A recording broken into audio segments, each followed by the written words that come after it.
The minions, I think they should be dissected. We should figure out what's inside of them. We don't know anything about their organs. Like, what are they doing? We've never studied them. We need to learn so much about them, and we know nothing, and that's very worrisome to me. Yeah. Is it like, are we dissecting them to like harvest their meat? Like, are we gonna like make filet mignon? Do you remember Avatar 2? How they like harvest the like liquid in the whale creatures? Maybe they have something like that. Maybe they have the cure to like Alzheimer's. They have unobtainium in them. Yeah. We need to squeeze out a minion into Joe Biden's mouth and it'll make him all better. Do you remember that canned water that they were selling for like the month before he dropped out? Like, maybe that's what that was. It was just minion juice. So many possible worlds, but we got this one. So many possible worlds, but we got this one. Welcome to the worst of all possible worlds, your first and only source for minion unobtainium in a can. I'm the worst of all possible Bryans. I'm the worst of all possible AJs. And I'm the worst of all possible Joshes. And you've already heard her a little bit here. I'm very excited to introduce our guest this week. She is the co-host of the internet culture podcast, Western Kabuki. One time she got personally banned from Twitter by Elon Musk himself, and it is Juniper. Juniper, welcome to the show.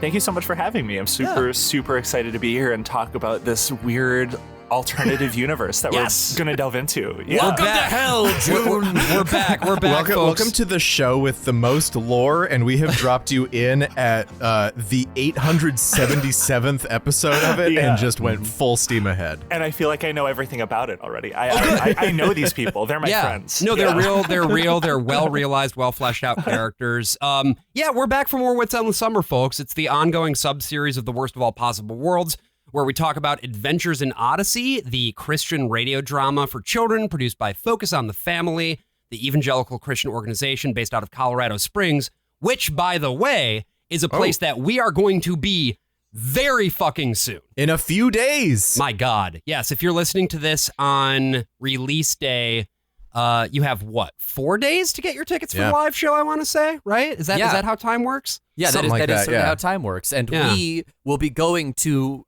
the actual Whit's End in the Focus on the Family headquarters, where I'm assuming there is just the corpse of Bernard Walton being puppeted around by computers. So from what I understand, we're going to see the live show, but they have this ticketed event beforehand where Whit's End is going to become a whole themed thing. They're basically doing Sleep No More at Focus on the Family. They have like a real Whit's End. Like this is like that big of a thing. It has a 3-story slide. This thing is so like we said, you're starting in here in the 877th episode of this show. This show has run since 1987. Holy fuck. It has fans all over the world. It was adapted into a cartoon series. It has been translated into Russian, Spanish, Mandarin. There is even a live action Hindi adaptation of Adventures in Odyssey. Man, Indian Whit was fucking me up. I saw that. I saw those YouTube videos, and I was like, "This is just weird." This is great though. Like I feel like I understand why people have been following this for so long. Right? Like one thing, like a total like no irony here. Like I was actually genuinely surprised at the production value of this production. I was like, oh, this is like not bad.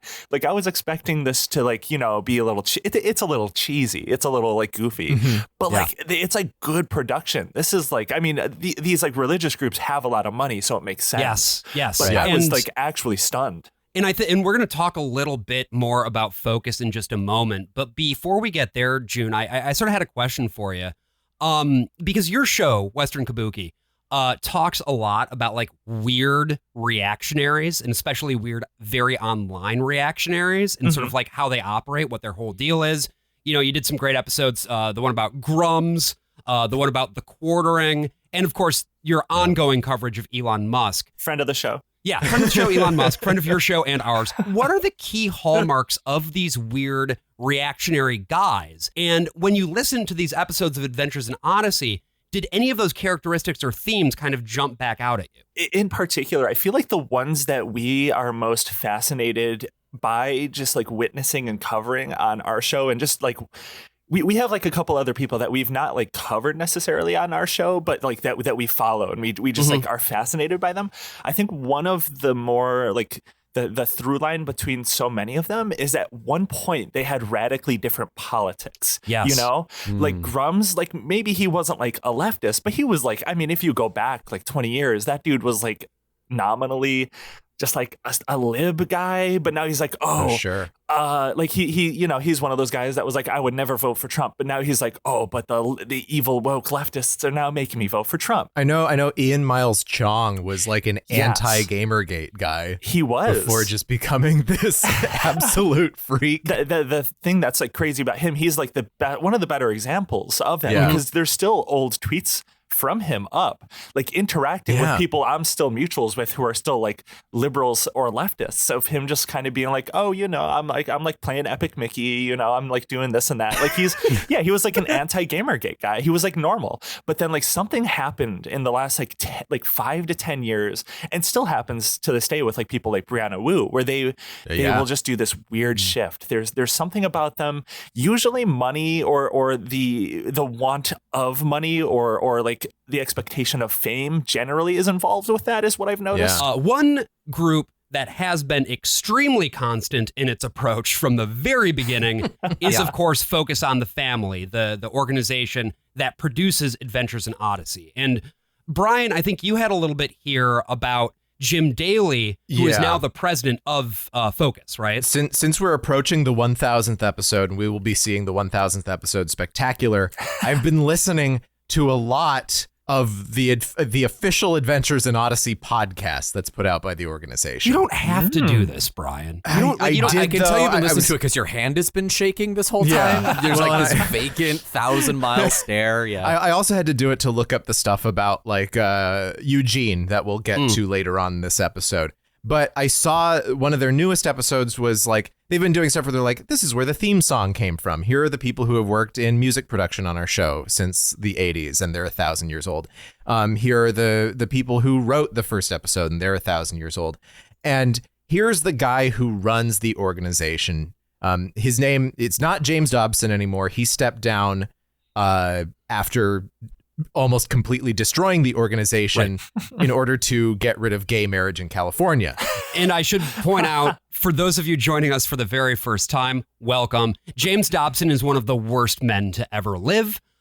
Child psychologist whose big specialty was like publishing books and other materials, teaching parents to beat the shit out of their children. Basically, that's his approach. He thought that the entire psychiatric field in the 70s had gone woke, and he decided to forge a totally new path by starting this organization. And Focus in the 90s, you know, when Josh and I grew up listening to this stuff, watching the movies that they put out and stuff, we thought of it as like, oh, it's a media company, right? It just produces Christian media. But no, the media was always just outreach. And they don't put nearly as much investment into it anymore. But what they do keep investment in is Adventures in Odyssey specifically. And what Focus really does is revealed, almost totally revealed, right here in this first clip from the official podcast as they interview Jim Daly. It's so funny because I had such a bad attitude flying into D.C. And I mean, seriously, I'm landing in D.C. at Reagan Airport, and I'm having this conversation with the Lord, like, Lord, I hate coming to this city. No, you don't. It's all about power. Don't lie. And Lord, I just, and I mean, it was bad. I didn't really hear a response from the Lord. I go to our first meeting at the State Department with Mike Pompeo, who was then Secretary of State, a great Christian brother. I love Mike Pompeo. He's just such a good man. Anyway, we're waiting in the lobby, and this 28, 30-year-old Ruth came down, and who was one of the assistants to Mike Pompeo, and said, Mr. Daly, I just want to tell you I'm an Adventure in Odyssey listener. And can't even get the title right. Adventures in Odyssey. There's about a half a dozen people here at the State Department. We gather together at lunch and listen to an episode, and then we go back to work. And I just felt I believe this 100%. Oh, you don't like coming to town? Well, I've got people in this city, and they're doing my work. And I mean, it was such a good slap down. Like, oh, okay, Lord, we've got it. But Odyssey's that door opener, and the fact that was very common throughout Capitol Hill. We're talking to staffers. We're talking about 20-somethings or early 30-somethings 20-somethings that were raised on Odyssey, Yeah. and they remember it, and they're still listening. I remember another one, Stanford University student who said, yeah, we got an unofficial Odyssey club on campus, and we get together with the other Odyssey lovers and listen. Can you while we're at Stanford. fucking imagine? And I heard that from 4 or 5 people sexual that went to tension in that different room. universities. And I thought, that's pretty cool. I love that it's part of the fabric of DC. Do you know, maybe have any bills been passed that have been affected by Adventures in Odyssey? I don't know. Let's take the positive ones and say Odyssey influenced those. I like it.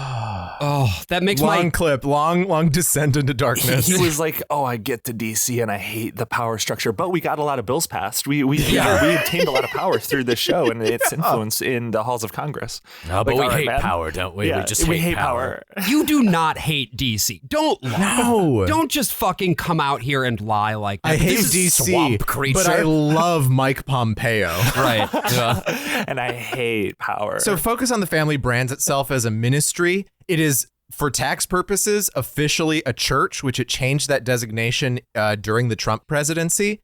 What they really are at the end of the day is a political influence operation. Mm-hmm. Both because they have this huge mailing list of people who subscribe to Adventures in Odyssey, people who call in for prayer requests, people who get involved in some sort of local thing involving, an abortion protest or a church outreach thing. All of this stuff then gets their addresses, their phone numbers, their emails, their whatevers back to Focus on the Family, and then things can get mailed out to them all the time. I bought tickets for this 1,000th show, and I'm getting emails all the time from Focus on the Family now, and they will never go away. Were you at all familiar with Focus on the Family, James Dobson, anything like that before this? So I actually was. It's been a while since I've thought about any of these people because their influence generally has definitely declined in most, especially in like the Trump years, I would say. Yeah. But Right. yeah, back in the day, I'm sure you guys are probably familiar. If you're familiar with like all of this type of shit, you're very familiar with the old, like late 2000s, early 2010s new atheist movement that was kind of happening like online and especially YouTube, where a lot of YouTubers at the time were kind of taking on these Christian, especially evangelical, more like establishment figures that were really going hard to making sure gay marriage wasn't legalized. And I'm pretty sure Focus on the Family was one of the like more talked about institutions at that time. Yeah. So like I'm pretty familiar, just nothing specific. And it's been like over a decade since I've really thought about specifically this realm, this world of like evangelical institutions. These names, Jim Daly, Dobson, yeah, very familiar. I know them and I love them. I know them well.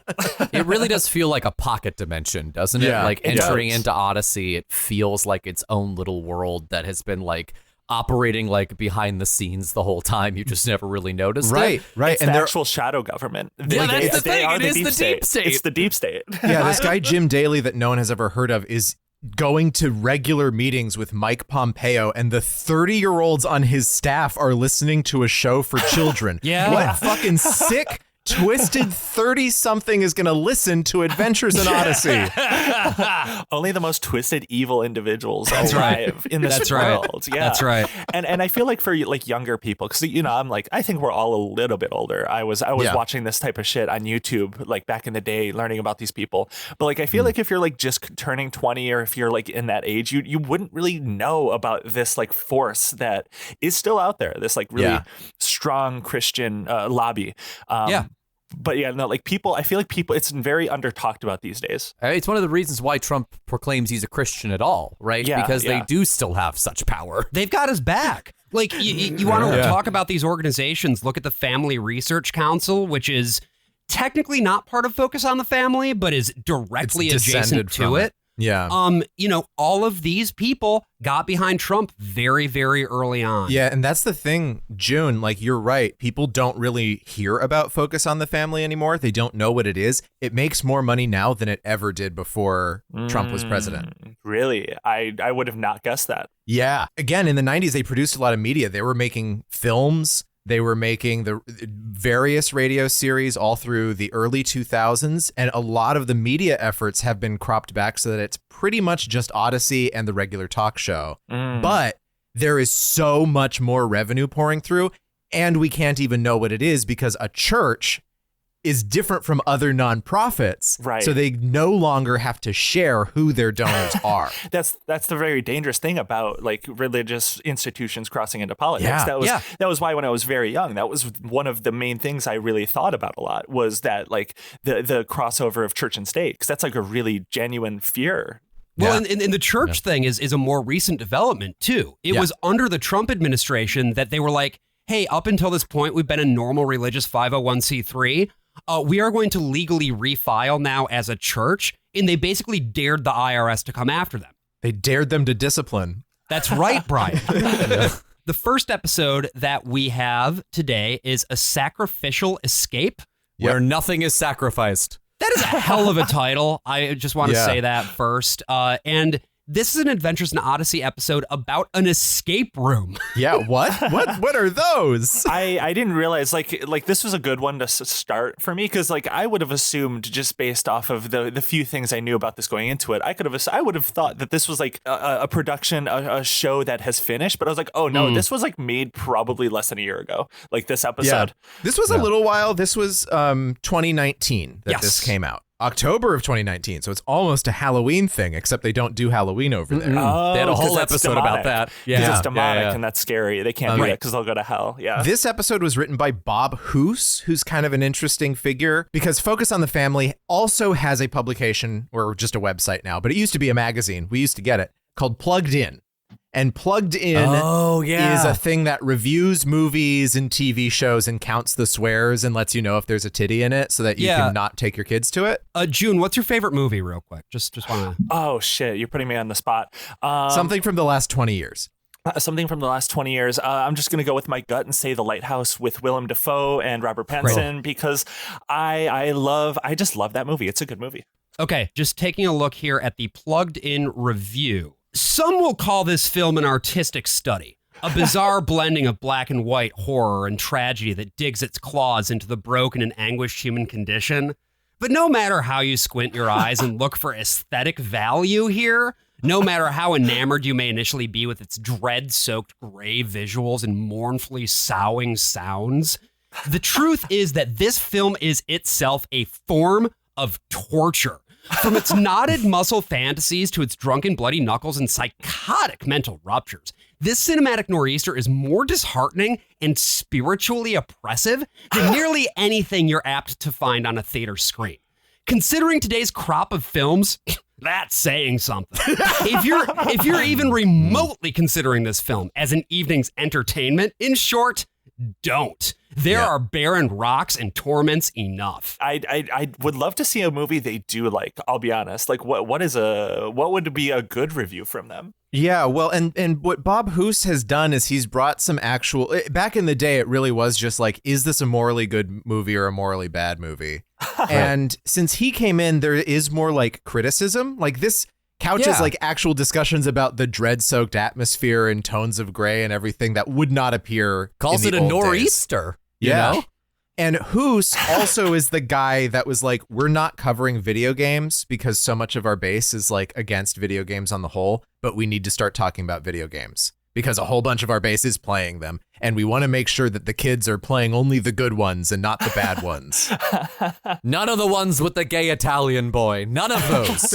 Mario? What's wrong with Mario? It's because he's gay. It's because he's gay. It's because he's gay. That's a sin. It's a sin. Come on. You should know that. You should know that. You're listening to Odyssey. Damn it. You're going to the 1000th episode show, and you should know this. It's a me, and I'm a fabulous. So anyway, since Bob Hoose is a gamer, and I'm sure there's so many family-friendly entertainments like escape rooms that as an escape room actor myself, I thought, well, we have to do this. Yeah. And it makes perfect sense because Whit's End is this place where kids hang out, play with trains, get in a holodeck, run into like scary mirrors that talk at them when they do Bible verses. Like, I think I have made jokes in the past about like, this is basically an escape room. Now there actually is an escape room at Whit's End. And unsurprisingly for the things that happen at Whit's End, it almost kills 2 children. Yeah, of course. Yeah, of course. So I was like, I went into this being like, oh, this is a show for 8 to 12-year-olds. Of course, as I now know, people like FBI agents are listening to this actually. So it's not actually for kids.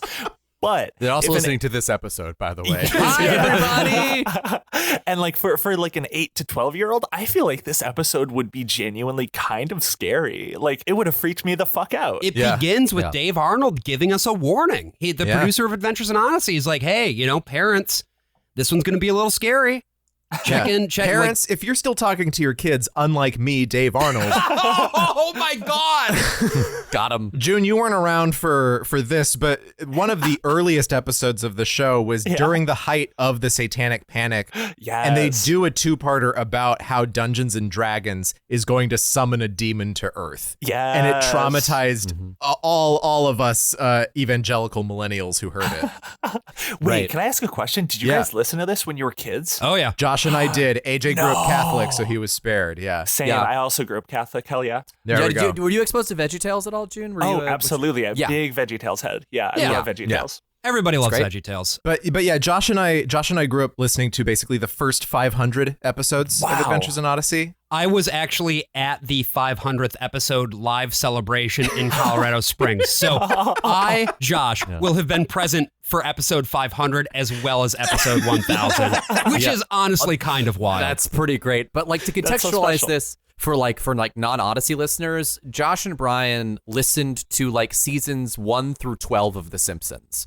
They stayed on a little bit longer than like most people would say it was good, but then kind of bailed immediately. Yeah, because they had that. the equivalent of like the few seasons where Barney was sober and then he gets drunk again. We had that, but with Eugene. But not in this particular episode. This particular episode, we are in an escape room in the basement of Whit's End, and my first note is never go into the basement of Whit's End. Yeah, that's a bad how idea. Spencer Barfield died. Yeah, Yes. another thing, June, and we are not joking, there was a dead body in this basement before. What?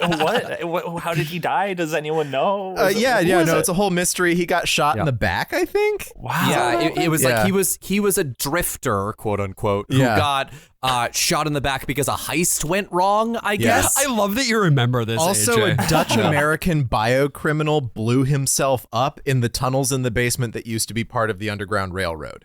What the fuck is this? This is not my Christian propaganda I thought it was going to be. This is all canon. We are lying about none of this. But this episode begins with Whit, John Avery Whitaker, the patriarch, the owner of Whit's End, which is this discovery emporium for children, right? And Whit is excited because a lady named Anya has been working on an escape room in the basement at Whit's End as a preview, I guess. I don't fully understand this, but here's what it sounds like. It's nice to finally meet you in person, Ms. Popoff. Don't call me Anya, please. Anya, I can't tell you how excited the kids have been about your mystery escape room and the fact that you'd go so far as to set one up here at Whit's End. I love exposition. Oh, yeah. They do a lot of it. They do a lot of exposition in this show. I mean, based on Whit's intonation there, Anya's about to make him pop off. Hey, whoa. Oh, Anya. Some of the voice acting in this is genuinely like not bad. It's like pretty good, especially like Buck. I feel like I like Connie and Jules. I think are some of the like better ones. Yeah. But this to me feels like the person who does Whit feels like he's trying to do Diablo 2 Cain.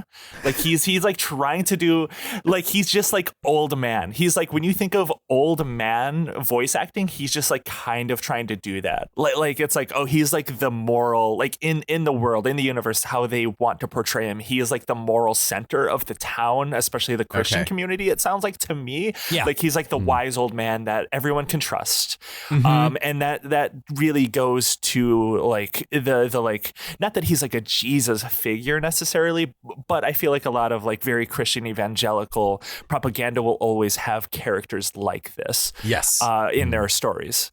Yeah, he is very close to Jesus. He's a very Jesus-like figure, yeah. He's like perfect. He can't do anything wrong. He's always correct. He always knows what's happening. He is everyone's mentor. He is everything to everyone in this town, is what I can gather. And that's like the dangers you get with these more extreme, like, because like these people have actual like power legislatively. And these people who have that legislative power are always the more fringe, always the more... like just freakish ideologically. To the point of freakishness, one thing that makes Whit a little bit freaky, is how much he loves tormenting children. Yeah. And so he immediately wastes no time in throwing the kids into the room. This is neat. Yeah, it reminds me of a mad scientist lab.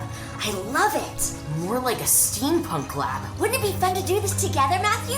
It would get us back into the swing of things as a detecting team. Yeah. You don't think so? It's just... Whoa! So, yeah, the kids get locked in. Anyway, Matthew Parker and what is her name? I don't fucking remember. Emily Jones. They are child detectives, right? We've had a child reporter in the past. Now we have child detectives. Matthew Parker is part of like the main family that you see. Like in the old days, there were the Barclays. Now there are the Parkers, but they kind of keep him at perpetual like middle school age. So they've had to recast him 4 times, I think. Oh, wow. Yeah, so this is, I think, the third Matthew. The no door, yeah. Yeah. Emily is played by an adult, by the way. Emily Jones, sorry. There is another Parker sibling, but anyway, it's Emily Jones. These kids are all interchangeable like they always have been. Sure, okay. So this was like our one kid-centric episode. We might see a lot of kids that we haven't heard on the show, and it just genuinely does not matter. When we go see the live show. Emily Jones is a detective. She is a class president due to possibly like foreign interference in the school election. What? That episode came out in 2016, by the way. The China connection? Is there a China connection here? Japan, actually. Japan. No, what? Because you have this kid, Susie Rydell, who you'll hear in a little bit. She's Japanese. We'll get there in a minute. Don't worry. Just back to Emily Jones for a second. She is played by Christina Puccelli, an adult woman. So she has not had to get recast. And she was Sunny in MGS4. How are they getting these voice actors? Like, these are like not just nobodies. Yeah, this is a union contract. This is a SAG production. It wasn't always. No, it wasn't. Notoriously not always, but it is now a SAG thing. I mean, Mark Evan Jackson did a whole arc on Odyssey. Yeah, he was Matthew Parker's dad. Wait, really? Yeah, he was Mr. Parker. Christina Puccelli was also, for our gamers out there who maybe haven't played Metal Gear Solid 4, a large number of you, I know from our demographics, have played Fallout New Vegas. And she is one of the candidates in Vault 11. The relationship between them seems very much that Matthew has figured out that he's gay and is trying to end this relationship, like this middle school relationship. Yeah, he just doesn't want to be a detective anymore. Right. Yeah, no, that was so sad. I just met these kids and I'm like, no, you have something special here. Don't become gay. Stay straight. Well, sometimes you just get tired. The propaganda's working on you, June. This is not good. Stay straight for the Sometimes family. you get tired of detecting pussy and you want to try something different. What can I say? But suddenly, over the speakers, after this door has slammed, we get a scary voice. Anya! Anya's left the building, but thanks for playing. What's going on, Mr. Whittaker? No, let's listen. What's going on is me being grateful that your underground basement was built as a storm shelter, Mr. Whittaker. That heavy metal door, the reinforced concrete and rebar. Without the code to unlock the door, there's no way anyone can get in. Yeah, it became Saw out of nowhere for some reason. That was like insane to me. Like, I don't know, what a weird first episode to be introduced to this world to. I was just like stunned. Yeah, we threw you in a saw trap and then threw the kids into a saw trap. Started depriving oxygen. It's funny too that like this is like just an example of like really bad writing that really like it claws at my brain. Yeah. But it's like someone says, "What is going on?" and a character responds with, "What is going on is," and it's just like, oh, for God's sake, just tell them what's going on. Like, just answer the fucking question. For the folks listening at home, this is an episode in what is called the Rydell saga. Our listeners have just listened to us get through the Regis Blackguard saga, the devious Dutchman himself after he blew up in the tunnel and everything. There are more of these sort of intrigue things that go on. There's Novacom, there are these other things. And in the most recent years, and most controversially, the saga has been the Rydell saga, where basically it's the bad seed. And you have a child Moriarty. That voice on the loudspeaker is a child named Maury Rydell who just throws kids in saw traps for fun. The fandom hates this. They hate it. Hate it. Why? Do they hate him specifically, or do they hate Whit's reaction to him? Because I've kind of seen both. Yeah. So, well, one, these are just very poorly written, right? Like, this is just garbage. This is the best one. I listened to all of them. This is the one that was worth listening to. Well, this one has actual stakes, right? The air is apparently being... Like, there's oxygen that is being pumped into the room, but only 30 minutes worth of it. And after that, they're going to fucking die? Yeah. I mean, some of these episodes are like, all the lockers at school keep getting opened at night. When we come back, they're all open. Spooky. That's what Maury Rydell was up to. That happened to me in a dream last night. So when you say the fandom hates these, do they want, like, are they like actually like mailing letters to the writers being like, we are threatening to stop listening to this show if you continue writing this garbage? The Rydell saga leads to Whit, the old man, basically revealing that he always knew that this kid was behind all of the schemes and he let them happen. Yeah, that's what I thought was implied at the end of the episode, where he was like, let's listen to Matthew's audio. They make it explicit at the end of the saga. Yeah, and so because you hear a button unbuttoning, let's listen to that audio. No, AJ, because this he likes Anya. Anya's on the audio. Pop it off. So, also, just a quick aside about Anya. Yes. I like that she's like ethnically from like Eastern Europe for some reason. Bob Hoose actually knows a lot about escape rooms because they're all owned by Russians. Wait, are you actually serious? I'm exaggerating, but I'm serious. Like, escape rooms are always being opened by Russians. Hillary Clinton is always right. The Russian influence has been here all along. Hillary's always right. Yeah. If there's two things Russians are always doing in this country, it's starting escape rooms and working as extras in movies and TV shows. It's dangerous, folks. That's dangerous. It's dangerous shit. Because there's really two things going on here. There's the kids who are in the room, again, struggling to survive against certain impending doom. Yeah. A fully airtight, soundproofed, corrugated steel escape room that was installed in a couple of days. Right. And then on the outside is Whit and Suzu, the other kid, who are trying to do their best to figure out a way to communicate clues that they can only see from the outside. Emily! Matthew! Can you hear us? Hello? Hello? Huh. The walls must be too thick. We should let them know help is on the way. They're probably frightened. I would be. Yeah, right. We could tap out a message in Morse code. I taught it to Matthew a while ago, so I know he can decipher it. When? What? It's so funny, too, because this whole thing is like, it's very clearly like, they can only ever write one kind of villain, and it's Moriarty. They literally named him Maury. There's a big problem here, sort of structurally, in terms of the storytelling, because Whit and Sozo don't have like anything to do outside of the escape room, really? There's something that can drive them forward in the same way that, like, you know, the kids inside just have to solve the puzzle. So why not just put them all in the escape room together? Well, and a classic escape room design, one that I know about quite well, is one where you put half of the group in one room, half of the group in another room, and then their communication with each other is very important. That's right. So they can solve puzzles. And if they can't solve puzzles, I have to come in and tell them That's right. exactly how to walk through every single one. Yeah. And sometimes you just have to slap a puzzle because the marble won't roll. That's right. And we're going to be trapped in there forever.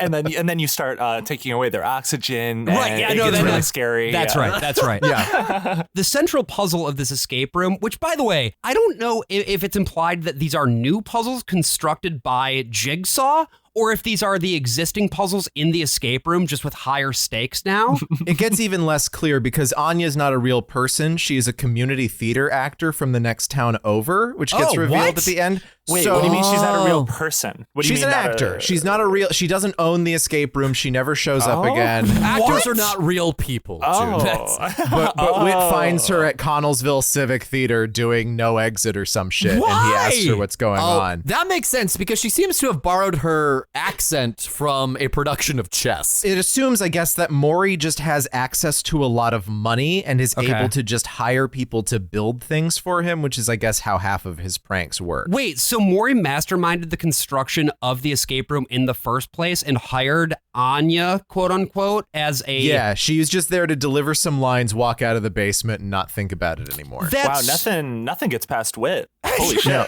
Well, yeah, he's so dumb in this episode. You think about like, okay, so there's this Russian woman who's just like, I want to build an escape room in your basement. And he's just like, great, no questions asked. Throw it up downstairs. And because later doesn't like Suzu say like, well, hadn't you met her before? And he's like, no, I never met her before. Yeah, it's like, how did you book this? How did you get this contracted? No, it doesn't make any fucking sense. And that's why at the end of this saga goes for 5 years, 2016 to 2021, as like an off and on thing. Every once in a while, it's just like someone gets trapped in an escape room. Some lockers get opened up, etc. And then they have this trilogy and they're like, well, Whit can't be an ignoramus.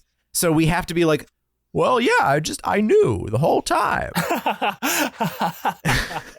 He knew. Which just means like, especially this episode, like traumatizes the little girl. Right. And it like ruins her life. And Whit's just like, well, you didn't get physically hurt.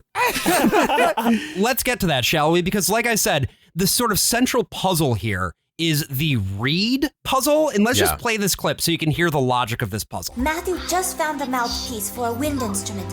Aren't those called reeds? Yes? And Emily recently discovered a clue in the mirror that said all roads lead to a good reed. And I saw a painting on the wall of a landscape filled with cattail plants, which are also known as reeds.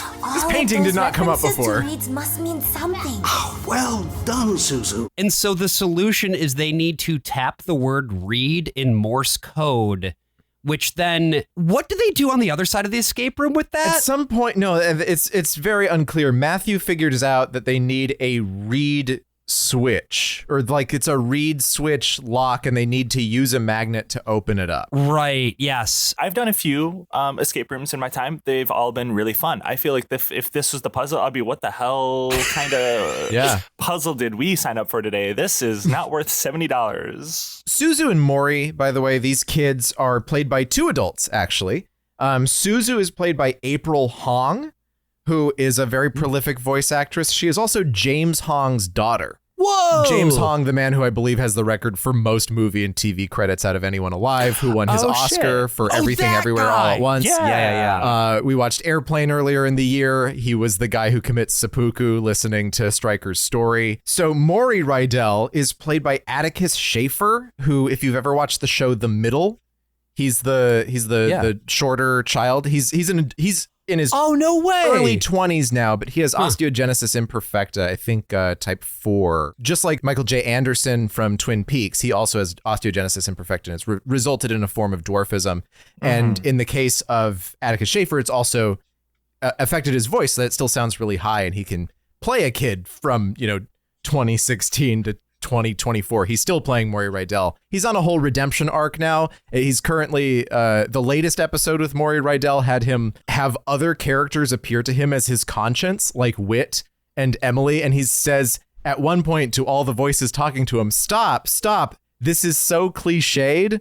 And then all the voices stop and an unidentified voice appears to him, and he says, who are you? And the voice says, Maury, you know who I am. Is it God? It is Jesus Christ, our Lord and Savior himself. I thought it was James Dobson. I thought briefly James Dobson had returned to Odyssey somehow to lecture. Yeah. Somehow James Dobson returned. But just to kind of pull us through to the end of this episode here. So after they solve the reed puzzle, there's one last twist.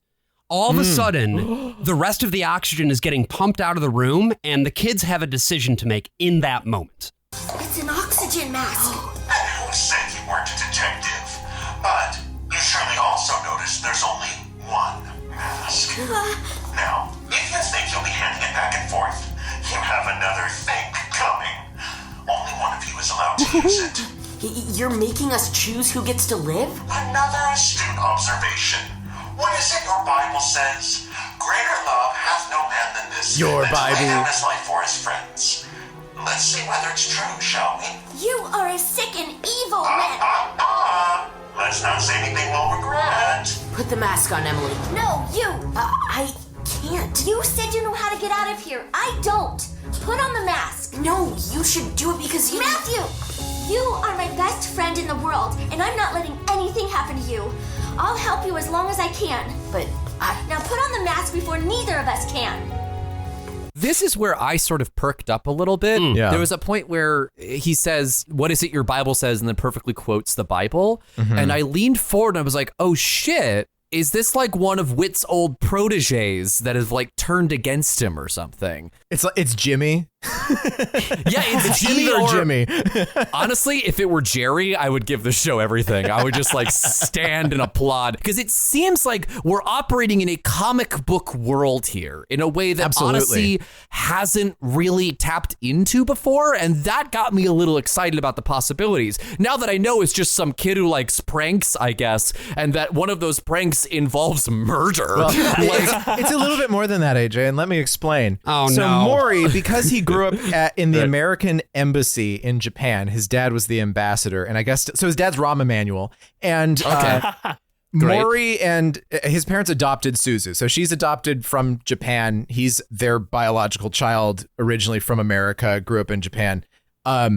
He didn't grow up around any Christians. But this ambassador is very good friends with Whit because, of course, Whit is a spy. Bizarre aside that like just gets mentioned at one point. Yep. Yeah.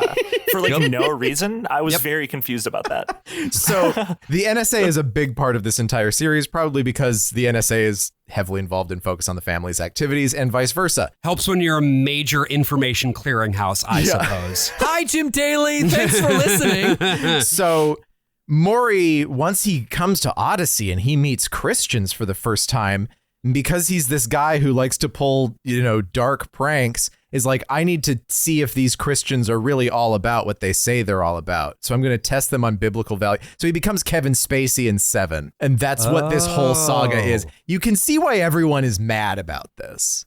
Even people who put up with Adventures in Odyssey most of the time are like, this is just really fucking stupid, guys. I'm just stunned you guys can remember all of this, I'll be honest. This whole time I'm just like, how are you keeping track of all of these characters? All of this is brand new to me, and it's because of the wiki, largely, yeah. Oh, boy. Whit ends up unlocking the door just in the nick of time. He says, thank you, Lord. And we also learn that Whit knew the whole time that the supposed threat of mortal danger was a total fucking lie. Yes. And the episode ends with him talking to Emily about the nature of fear. I was really afraid. Of course you were. Anyone would be. Stupid child. God gives us the emotion of fear to keep us away from danger. But fear can also reveal to us the things and people we value most and desperately don't want to lose. Like Matthew? You chose his life over your own. I didn't really give it much thought. It was the right thing to do. It was a terrible decision to have to make. But I'm very proud that you did it. It builds character. No, what an insane way to impart that moral on small children that are probably 9 years old is to be we almost just killed up we almost straight up killed your ass. Yeah. And we taught you something through that process. That's just crazy to me. You're welcome. Why is he delighting in making these kids fear of death? I don't know. Because it's evangelical culture. I mean, honestly, it's fear is the whole thing. I don't know if Josh, your denomination did this as much as mine, but I grew up going to so many different events and mission trips and whatever, and you'd have a pastor get up on stage, especially to teenagers, get up on stage and be like, are you really ready to die for Jesus? Because if you're not, if the guards come in, they break through your door. This is also the major plot point in the book, Hell is a World Without You. But if armed guards break through the door and they tell you that you're going to have to spit on the Bible or die, are you willing to let them shoot you? And if you're not, get the fuck out of here, faggot. It always took a turn after the parents left.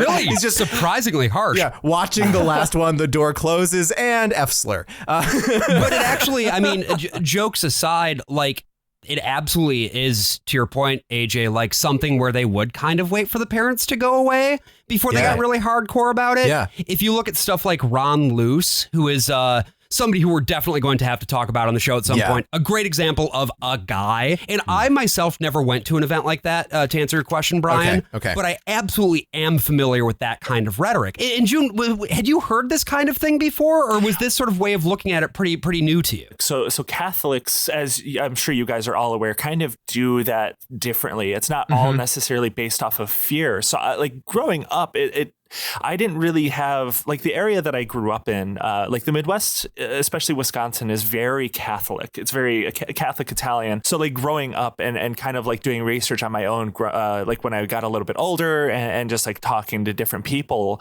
I learned about like these different ways. Like I have an experience in high school when I was kind of going through the whole like, oh, I don't believe in God, and being kind of like that edgy atheist when I was like 17, that like everyone kind of goes through if you're Catholic. You're a real Jules Kendall. Is what I really was. Yeah. This experience in high school that I still will never forget to this day. It was just so like ingrained in my memory and so formative for me. I had a couple of friends that we grew up in a Catholic school, very small Catholic school. And me and a couple of these friends that grew up at this Catholic school went to a public high school. I was the exact reverse, June. I did public school into Catholic high school. Yeah. Wow. That's scary. I gotta say like that, like a Catholic high school seems scarier to me than like when you're really young, because that's when they really start to get like brutal with some of that like religious, because like before it's just like, oh, and God loves you, but like the high school I imagine it's a little bit different. Sex will kill you. Yeah. But yeah, so I was just like hanging out with these friends of mine. One of them was still Catholic. One of my other friends and I were like agnostic, and this like very extreme right wing sort of like Protestant based school group came and sat next to a table next to us, and they were like, they sat down, there was like 6 or 8 of them, and they were like, for my friend, they directed this at my friend, and they were like, we are going to sit here next to you and pray for you because you're going to hell because you're Catholic. Because you're Catholic. Not even for me and my friend because we didn't believe in it, but because my friend was the wrong kind of denomination. We were just like, what the absolute fuck? So that was like insane. It was very formative. And like from that point on, like in high school, there was like a period of like a year and a half where me and my couple of like agnostic friends really tried to like push back against this like Protestant insane group, because it got to a point where they were like, one of the leaders of this group was in my grade, and he was like, he talked to the principal about doing a prayer for our graduation ceremony, and we caught wind of it, and me and my friends went to the principal's office and was like, if they're doing this, we're gonna do, I did the classic thing. I literally did the classic thing where it's like, if they're doing this prayer, we're gonna do like a Muslim prayer, we're gonna do like a satanic thing, and then the principal was like, oh shit, I can't let them do this. So like my experience with this kind of person kind of took place later in my life, like in my later teens and early 20s. I would say more so. Yeah. That's such a good and specific story that reflects everything that Focus on the Family is trying to do. They want to create foot soldiers for the movement, and there's really 2 tracks that you can go down. You can go down the track of like missionary work, whether that's going overseas or just staying here and proselytizing, or you can go down the track of political action. Right. Both of these things, their fundamental purpose is to create a more Christian nation, quote unquote. And that's just fundamentally what the project is. Yeah, no, it was like so, because like that was the period. Like for me, it was just one of those things where like the stars lined up, and I had this period where I was like, oh, I don't think I believe in God. And then like this really prominent like group of students just kind of started trying to like actually take power in the high school and like do all sorts of weird shit where it's like, okay, we have to like push back on this because it's like actually genuinely scary that they're like doing some of these things. And that's what we were told to do. Like, I mean, it's really funny because Josh and I, went to Christian schools, but like there was never any point in my childhood where I was outside of that Christian environment, but they're always like, you need to be doing more work to take control of it. You need to see you at the poll. You need to do all of this nonsense. There's a lot of things that Christians do when they're evangelical Christians do when they're in private company, like have game nights, popping off, for instance. Game nights, yes. Which is one way that you can pop off. And this is the next episode that we're going to be talking about here. This is game night. Brian, who wrote this episode? This is Marshall Younger. This is Mr. Lore Guy himself. He is technically the showrunner of Adventures in Odyssey. So he's the big boss. He's the one making the big executive decisions going forward. At this point in time, basically by the 90s, they stopped trying to produce an episode every single week of the year. They produce about 24, 25 episodes each year. And they've done that more or less consistently, except for that period where they almost lost all their money funding Proposition 8. Marshall Younger is the guy who, keeps track of all that. He was first brought on to create the show Bible, to make sure that like characters kept the same last name from one episode to the next. Right. Because that was a real problem before he came on. Let's be very clear. Yeah. That's awesome. That's sick. That's a really good sign. So, Brian, this is a pretty new episode. This was episode 952. It aired on March 4, 2023. Yeah. I would not consider this episode to be a bounty of riches exactly, but there are a few really weird moments, and we're going to talk about them. So, unfortunately, I thought this episode ruled. What is wrong with you? There are a few characters that I was trying to get us to meet, especially Pastor Knox, who is in the next episode but doesn't really do anything. I listened to every Pastor Knox episode. It was even worse than the Rydell episodes. Some of the worst shit I've ever heard in my life. And I just realized since we're talking about 6 episodes, we're doing all this stuff. Let's just do a fun one. Yeah. And this is a fun one. It's the adults. I had fun. It's just silly and it's not incomprehensible and bizarre. It is a sitcom. They are doing a basic sitcom plot. Have friends over for a game night. Game night goes awry. Lessons are learned. Everyone hugs at the end. But because it was in that format, in a format that I grew up with and that I understood, I immediately locked into this one. So the thing about Marshall Younger is that I actually think that he's pretty good. And I know that there's been a lot of disparaging things I've said about him in the past, but he is the most consistently mid of all of like the Odyssey writers in that nothing he writes is ever particularly offensive. And occasionally like he adds some interesting lore or like calls back to an interesting lore moment. And he does that again in this. There's a lot of talk about game nights, in the Whitaker household when they were younger. It gives Whit a fault. That's nice to see. Yeah. As we go into this, Andrei Stoica plays the fault quite well. He doesn't play other parts of Whit, but we start to see this darker side of Whit in this episode that plays to his strengths quite a bit. Because he finally knows what he's going to do in a scene now. This episode kicks off with Jason Whitaker. This is Whit's son. He's at Connie's house, and he is receiving Jillian, which is she's his wife? Girlfriend? No, Jillian is not dating anyone. She is Connie's roommate. Oh, okay. Hi, Jason. Come on in. Well, hello, Agent 4437. That's not my number, and you can't talk like that tonight. I can't? Why? Wooten and Penny are coming. Oh, okay. It's a game night, Jason, not a secret agent mixer. Well, I was just kind of hoping it'd be limited to people who already know Jillian's secret, so we could be ourselves and not have to worry about committing treason. Well, tiptoeing around Class 1 felonies is all part of the excitement of game night. I like that line. Well, and the dialogue is faster, too. Yeah, that's what I wanted to say about this one is like this episode was actually pretty genuine. Like, and again, maybe hot take. I actually genuinely enjoyed this episode. Like, just as like from a writing perspective. Yeah. Must be a Catholic thing. I don't know. Yeah.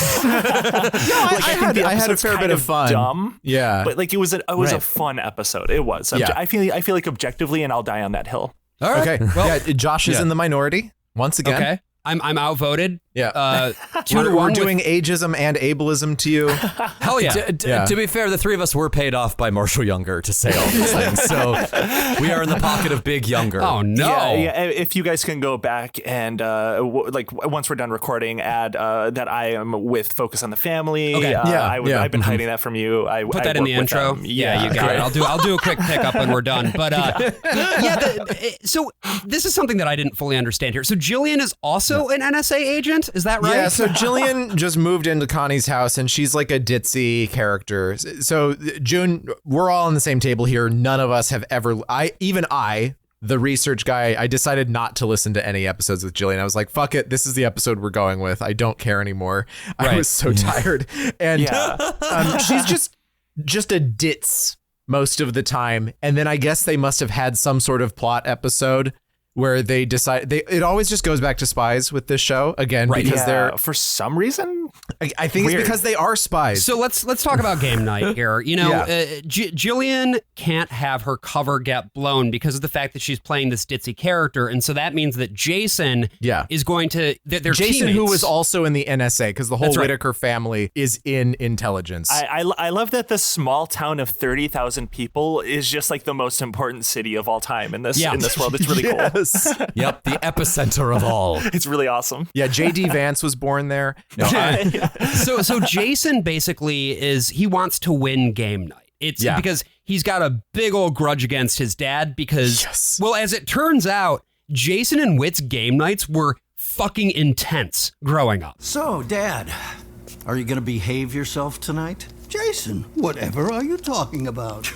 You know what I'm talking about. Don't worry, I'll grab some paper towels. What do you mean by behave? Well, you've got people here who have never seen that side of you. Wait, what are you two talking about? This is the first game night Dad and I have had together in many years. Oh, yeah? Yeah, probably since Jason was a teenager. Yeah, I remember our family game nights. They usually ended in tears. What? Oh, well, Jason didn't like to lose. Wait a minute, what do you mean I didn't like to lose? Well, you are aware that most parents will, on occasion, let their child win a few times, just to prevent the crying. Well, what kind of lesson would that have taught you? Oh, so you were teaching me a lesson, huh? It had nothing to do with you being ultra-competitive? When have you known me to be ultra-competitive?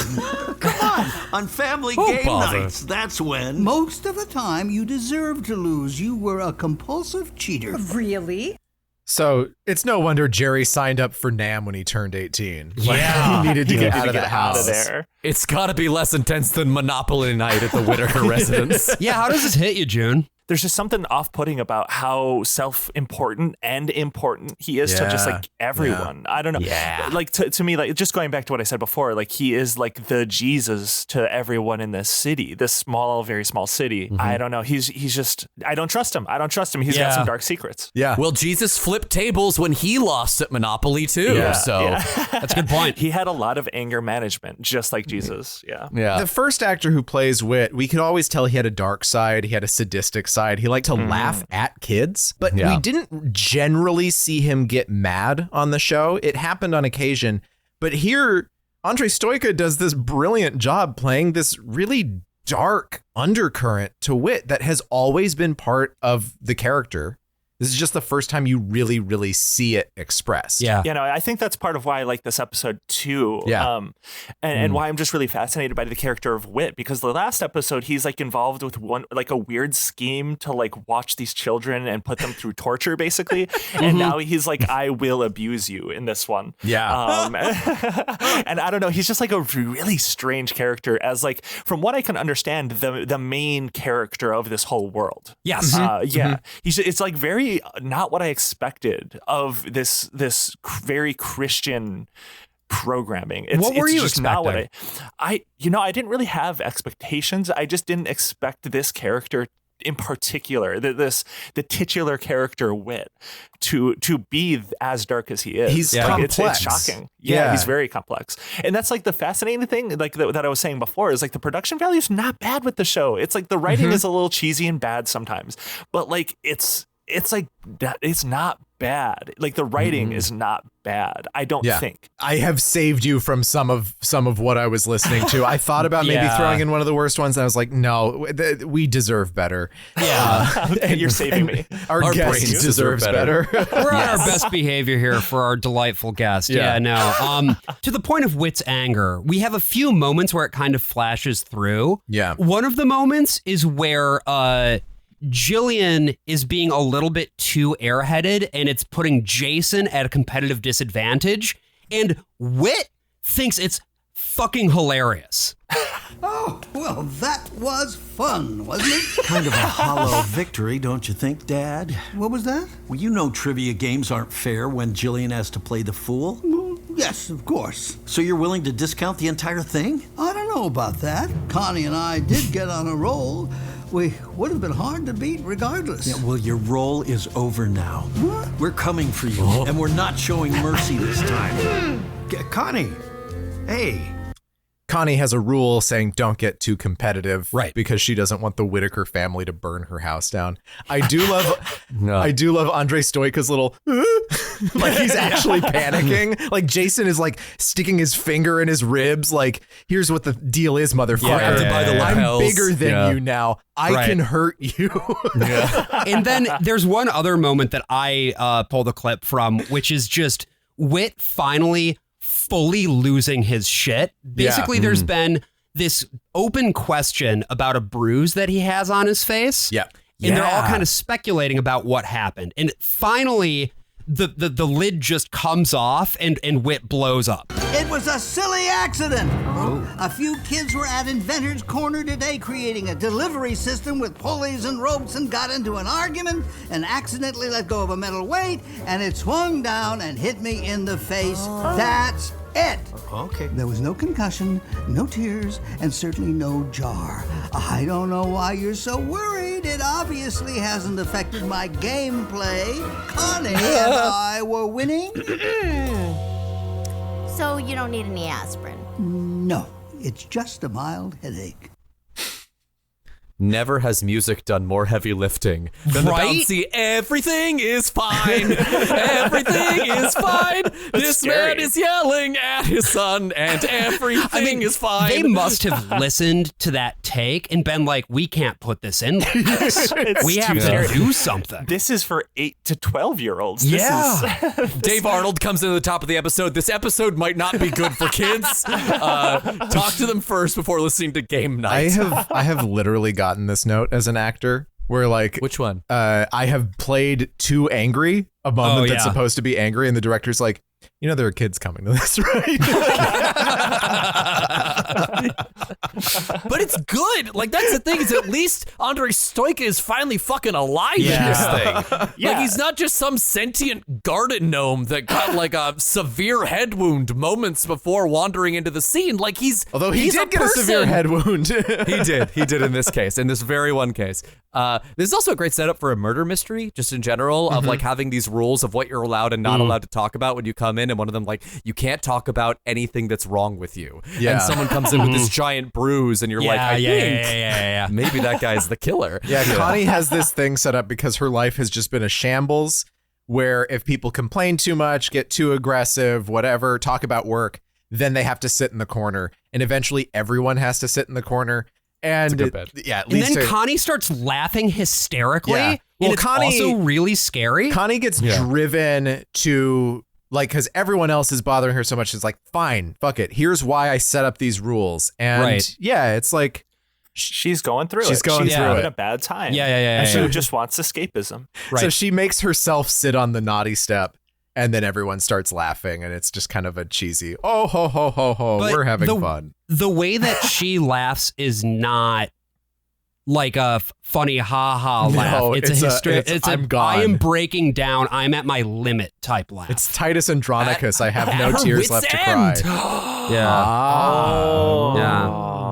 She's gonna kill someone after this. The murder mystery is the next episode. There you go. But yeah, that's pretty much game night. Yeah, there was some Wooten and Penny in here. Yeah. What did you think of Wooten and Penny, June? Oh yeah. The like dumb sounding guy. Yeah. He was like annoying and weird. I didn't really like listening to anything he was in. That's what I'm talking about, motherfucker. Yeah, he was really that, AJ. June, we were getting along so well. So like my take is aside of that part, that character, I thought that episode was good. I think he pulled that episode down really hard. He was just, anytime he was on screen, in my ears, I was just like, my mind screen, I was just like, he's got to stop this character. They got to change something here. I thought Wooten had one good little bit when he was talking to Penny, his wife. She had to stay home because there was an exterminator coming to kill some ants. And she mentioned that the exterminator looked like she had a personal grudge. And he says something like, That's good. It's good when they have backstory. That's good. But other than that, I felt like his character didn't hit, and he was kind of annoying. Yeah, he's a bit much. Now that we've come to the conclusion of Connie's game night, we are going to conclude this half of the episode. And when we get back in our second half, we are going to talk about a 4-parter that says goodbye to one of the most beloved characters in Adventures in Odyssey's history. So stay tuned for that. Привет, dear listeners.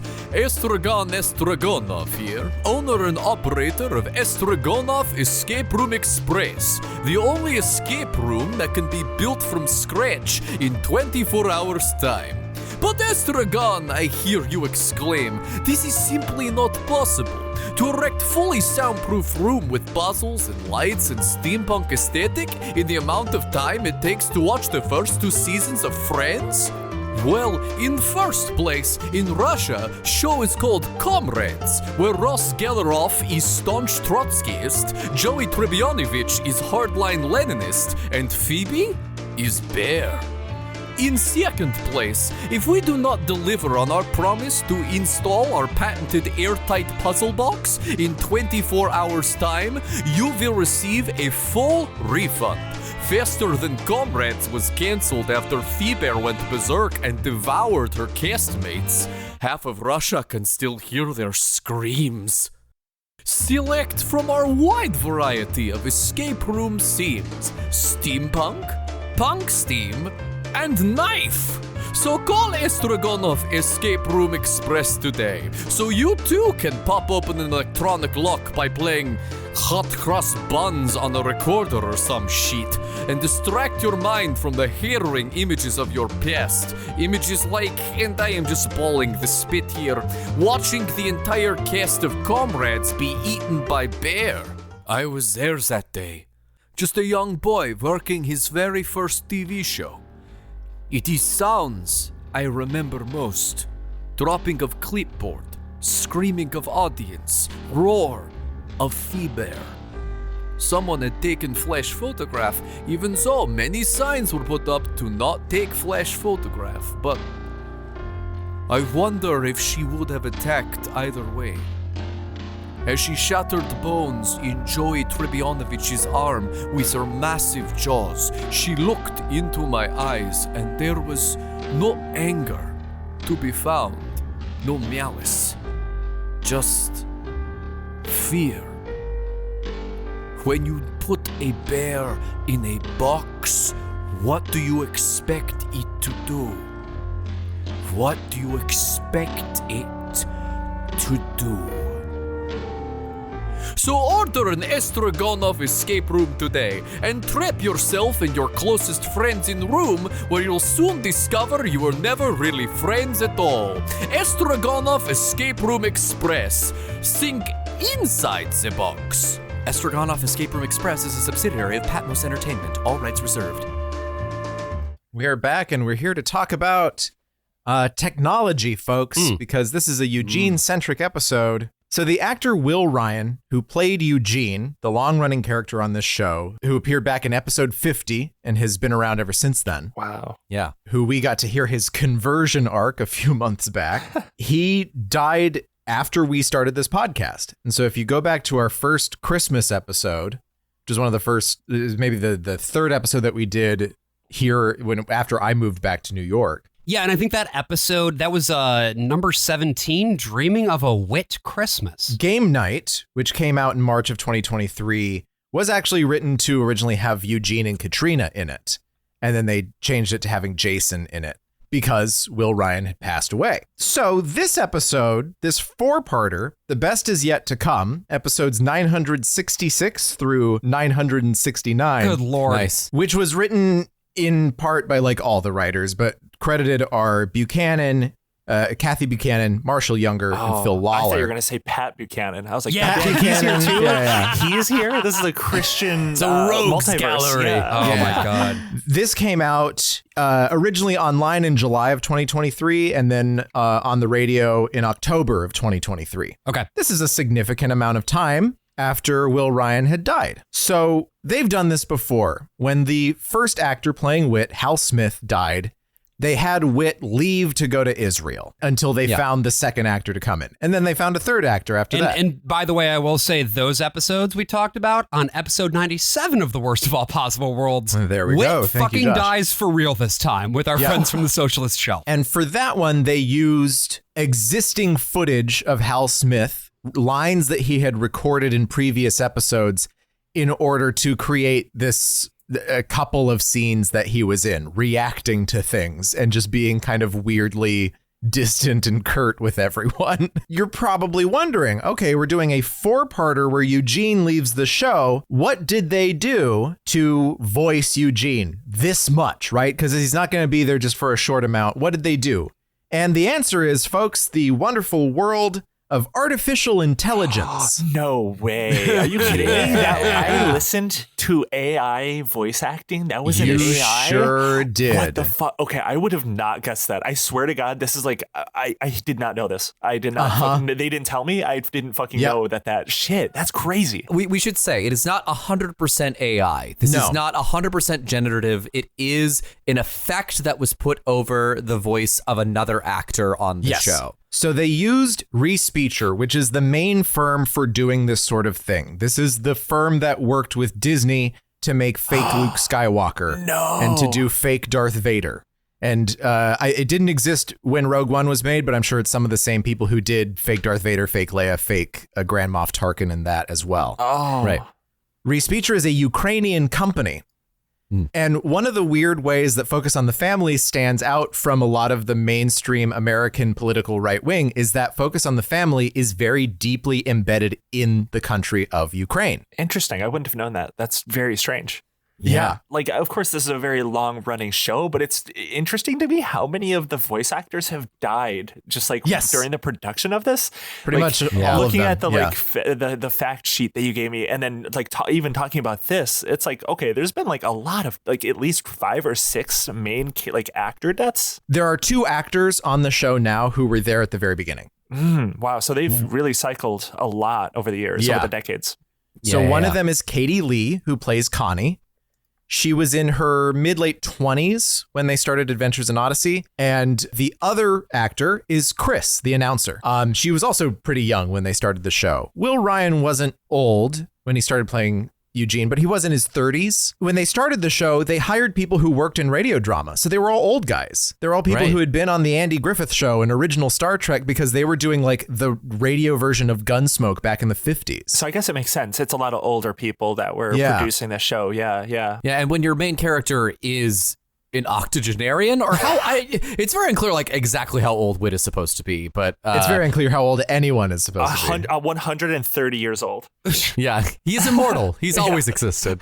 He served in World War II. So he should, objectively speaking, he should be dead like in a couple of years. Like the last of the like World War II vets are going to be dead within like 2 or 3 years from the date of recording. So Will Ryan in 2021 got diagnosed with pancreatic cancer and about a month later died. Like it was a late diagnosis. He went very fast. It was pretty devastating. We know, because we know some voice actors, that for a little while Focus on the Family was looking for actors to play Eugene. Either to replace him outright or to just write this like thing that's going to tie off the loose ends and let him go. Those voice actors that they auditioned did not get the role because the role went to Townsend Coleman, who we just heard in the previous episode as Jason in Game Night. He has worked on Adventures in Odyssey for years. And he and Will Ryan knew each other before both of them moved to LA. Oh, wow. They were doing radio shows in Cleveland together. Okay. So Townsend Coleman, being a seasoned veteran voice actor who also worked with this guy for most of his life, has an impression of Will Ryan as Eugene that he performs.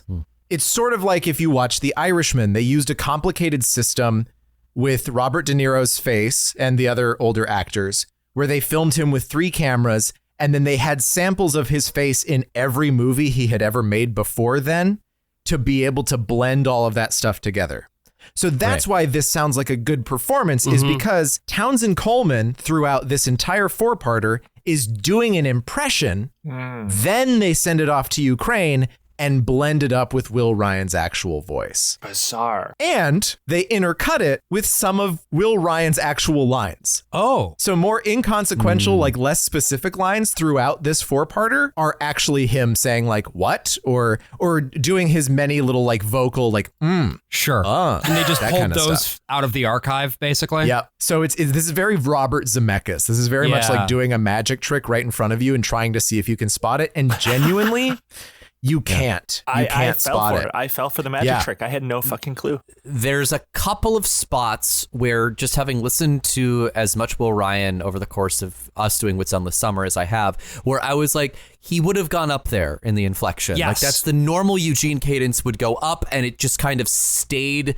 down. It's kind of like when you're auto-tuning something, right? And it's in the wrong key. Yeah. And you can just hear the discordance, but it's like, it's not a lot. Like this is a very good trick they've pulled. They have like 800 episodes that they can work off of with actual samples that their poor audio engineers had to sift through and send all of them to Kiev. Let's get into part one of the best is yet to come, shall we? We learn that Eugene has developed some like bleeding edge medical technology that is very unspecific, but basically, we start off with this guy who's received the operation and he's doing great. And so we cut away to Buck and Jules. And if you remember from our previous episode of Wits Endless Summer, Jules is Connie's sister who moved in with her, the half-sister that she never knew existed for 14 years. Right. And the sister moved in with her after Connie's mom died. And Buck was a local criminal orphan working for a Fagin-esque figure known as Mr. Skint. That's not a joke. Buck at this point has been officially adopted by Eugene and his wife Katrina. Right. And he is Buck Meltsner. He and Jules Kendall, as of a couple of episodes before this, officially started dating. Right. But nobody knows yet. They're keeping it on the down low. And this is a big fandom thing. It's been a ship for a long time. These characters were introduced in like 2013. And so it took like a decade for them to get to this point. And the ship was officially known as Buckles. I am so for this drums. Buck B with a B, AJ. No, I know, but like, I mean, someone's made Buckles as a Sonic character. Come on. I'm looking it up. I'm typing Buckles. Buckles the Echidna. Come on, let's go. No, Buckles Deviant Art. I'm looking. Yes. Buckles the Hedgehog right now. Yeah. There's going to be something, and I'll report back to you in just a second.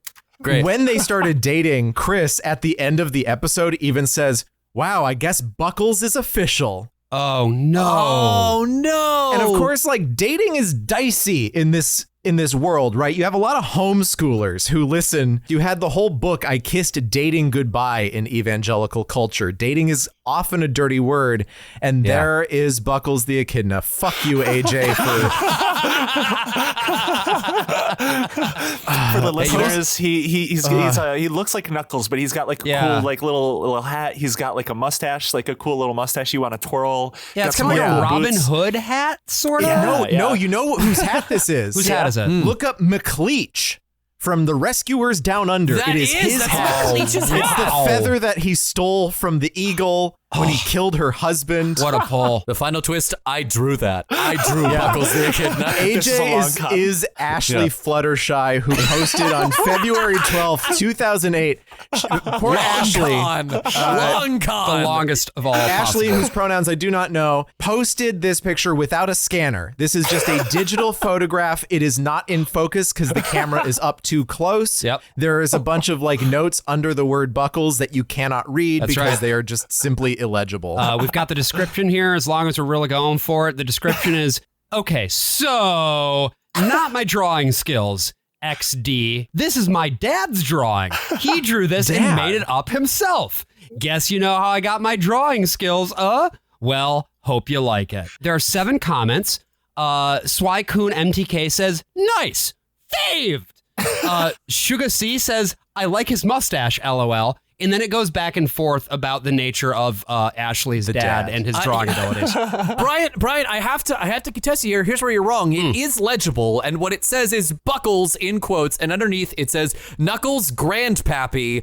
He don't like nobody. Oh hell yes! I'm so glad you could read that because I could. Yeah, AJ, no, it is illegible, but since you are the one who made this artwork as Ashley Fluttershy's dad, you can tell me exactly what it says. All right, so we're going from Buckles the Echidna back to Buckles the relationship, and let's go ahead and roll that clip of what it sounds like when they're talking to each other. Katrina's here every day. What if she hears something? Only Cooper knows, and he isn't going to tell anyone. But if it gets back to your parents or Connie, they'll flip. I've been thinking, maybe we're not giving them enough credit. They might actually be okay with it. Connie wouldn't. She doesn't want me dating until I'm 37, and then only missionaries. So Connie's only going to allow Jules to do missionary. And back with Eugene, the operation worked. And so we meet Eugene's patient.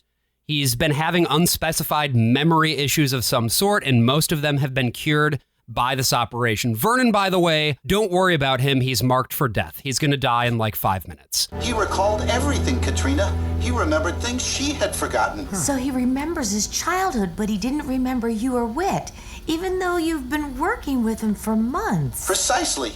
All memories from before the onset of his condition were completely restored. He can't remember anything during the time of his illness, but that's to be expected. So wait, how does all this work? The hippocampus is the part of the brain that stores memory. Got it. I've developed a technique whereby we can transplant a new 3D printed hippocampus while still retaining old memories, all via a minimally invasive surgical procedure. So for those of you who are like, wait, I can totally tell that this isn't Eugene sounding normal, it's because he's on a video call. He's in Maryland. The rest of the team is in Odyssey.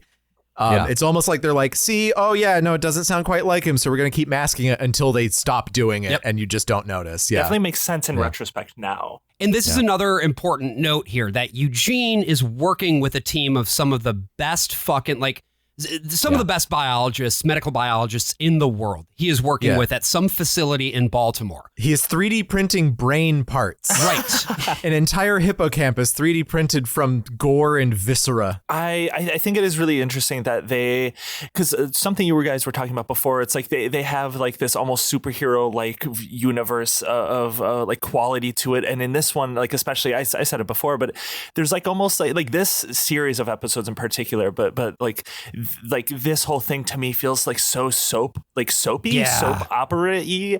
And it especially with this like weird technology that's like, we just have the most powerful scientist in the world again, which I think is very funny that the most important town in the whole world with just like 30,000 people. They're just the main characters of the universe and have everything just like perfect for them. I don't know. It's a very strange shift. These two, like the first 2 episodes that you had me listen to this like mini series of episodes, is quite the tonal shift. Yeah. Well, and I think to the point of like the soap operatic thing. Yeah. The main, I guess, relationship, right? The will they, won't they, the love thing is these 2 fucking teenagers. It's Buck and Jules. And one of the big pieces of this story, for some reason, is about like the extent to which kids should tell their parents about their love life. Yes, that was crazy. Yes, so that was weird. So we've got a clip here. Let's just listen to this. Here's your question. Your 16-year-old child wants to date someone. Do you allow it? Why or why not? Unequivocally, no. I wouldn't say unequivocally. 16 is too young to date. One's prefrontal cortex doesn't even fully develop until age 25. How can one make wise decisions 9 years prior? We weren't 25 when we started dating. But we weren't 16 either. So, Mom, you think it would be okay for a 16-year-old to date? It would depend on the mental, emotional, and spiritual maturity of the child. Spiritual. Let me guess. Being a Christian? I believe you should be a Christian before anything else. Absolutely. But especially you need to be a Christian before you do your homework. It provides a moral compass to make wise decisions. I stand by 16-year-olds not dating regardless of maturity. That makes the score Eugene 23, Katrina 3. What? This is fun. So for a brief moment, I have to say one thing. Sometimes they do replace actors, not just Whit, but Katrina as well. Our longtime listeners know, of course, that Katrina is played by Pamela Hayden in the early years, the voice of Milhouse Van Houten on The Simpsons. Weird. Weird. It is. Yeah. And now it's not Pamela Hayden. Pamela Hayden left the show left Adventures in Odyssey in 2002. And that was the same time that Eugene and Katrina as characters left the show for a while. When Eugene came back, Katrina was then played by Audrey Wazalewski, who you might know as Peggy's sister on Mad Men. You might know her as Turk in Kingdom Hearts. You might know her from her performances and various vocal roles in Jade Empire or Fallout 3 and 4.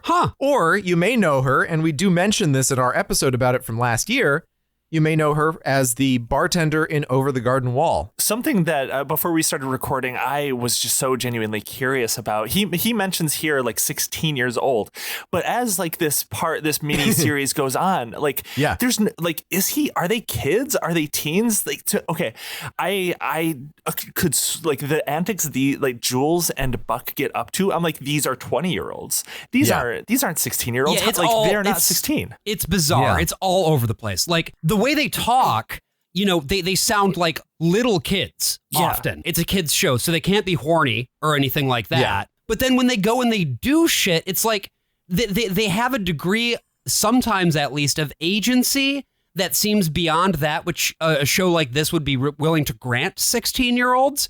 So it just becomes very confusing. Yeah, no, it's really hard just coming into this and being like, oh, these are middle schoolers. Wait, they're adults with money they can just do shit with? Right. No, they're in high school? Very weird. Very, very thin line, like how old they really are. These actors were both young teenagers when they started the show 10 years ago, 11 years ago. Now they're playing 16-year-olds. And even then, like they were getting so many questions. How old are certain characters? They never nailed it down. So now they just say, okay, they're 16. Right. Connie, who has been on this show, who was 16 when she started the show, played by a 26-year-old, is now played by someone, 35 years older than that even. And she's supposed to be still like in her early 20s or something like that. They've never really nailed that. And very involved in her sister's love life in a way where I don't know. I get very confused about why she cares as much as she does. It's very weird. Like the nature of the relationship is much more like a mother and a daughter than two sisters. Yeah, it's that's very what it's become. Yeah, absolutely. Right. Where she's like, you need my approval. You need my approval. No, you don't. If my sister banged on my door at 6:50 a.m. on a Sunday saying it's time to go to church, get dressed, I would say, get the fuck out of here. I'm sleeping. The dynamic between the two of them is mother and daughter, but it's also that Connie seems a little bit too young to be a mother because she can't tell the difference between marinara and salsa. Yeah, that was a weird, like, reoccurring bit. And tomato soup. The most interminable bit. Soup. But could she not read labels? We don't have time to get into it. What we can talk about, though, is Buck, Jules, and the idea they come up with for how they can start spending more time with each other. We're just like Romeo and Juliet. And that didn't end well. I just wish we could spend some more time together. I hardly see you here at school, and I feel like we're too obvious at Whit's End. What about church? I guess that's one good reason to go now. I can wave at you from the other end of the pew. Church always has activities going on. Love activities. That Connie and my parents are always encouraging us to get involved in. I get it. We could go to a few things and at least have the opportunity to hang out more. And then I won't have to ask, oh, Buckio, Buckio, wherefore art thou, Buckio? Ah, Juliet, parting is such sweet sorrow. You told me to clip this because Kathy Buchanan worked on a worse show called Down Gilead Lane, which Josh was actually on. What? What do you mean? No, what? It's another evangelical children's radio show. Yeah. No way. That Josh was on when he was a small child. Yeah. No way. And Josh's sister was on in a much bigger role. Yes. There's an entire alternate universe where we covered that instead of Odyssey, but thank God we don't live in the Grand Rapids version of this. There's another dog shit, more terrifying alternative reality where Josh is the voice actor for Buck. Oh God. God forbid. But yeah, no, it's in general, this is something that I noticed with a few of these episodes is that tonally and writing wise, the show has made a shift in terms of how it treats its non-adult characters. It's very interested in their like internal emotional feelings, but not in a way that resembles the way that teenagers actually talk in any way, shape, or form. Just like Down Gilead Lane. Exactly. And that was what was so strange to me this whole time. I'm like, how, like, I couldn't tell their age. I was so like, just, I spent so long just trying to figure that out. And I think like part of the reason why they treat these characters like this is because these are the two non-religious characters, right? Like these are the two like fallen children. There's so much evil in their heart. They're so untrustworthy. They're so bad. Right. And they want to get up to activities at church. Activities. Yeah.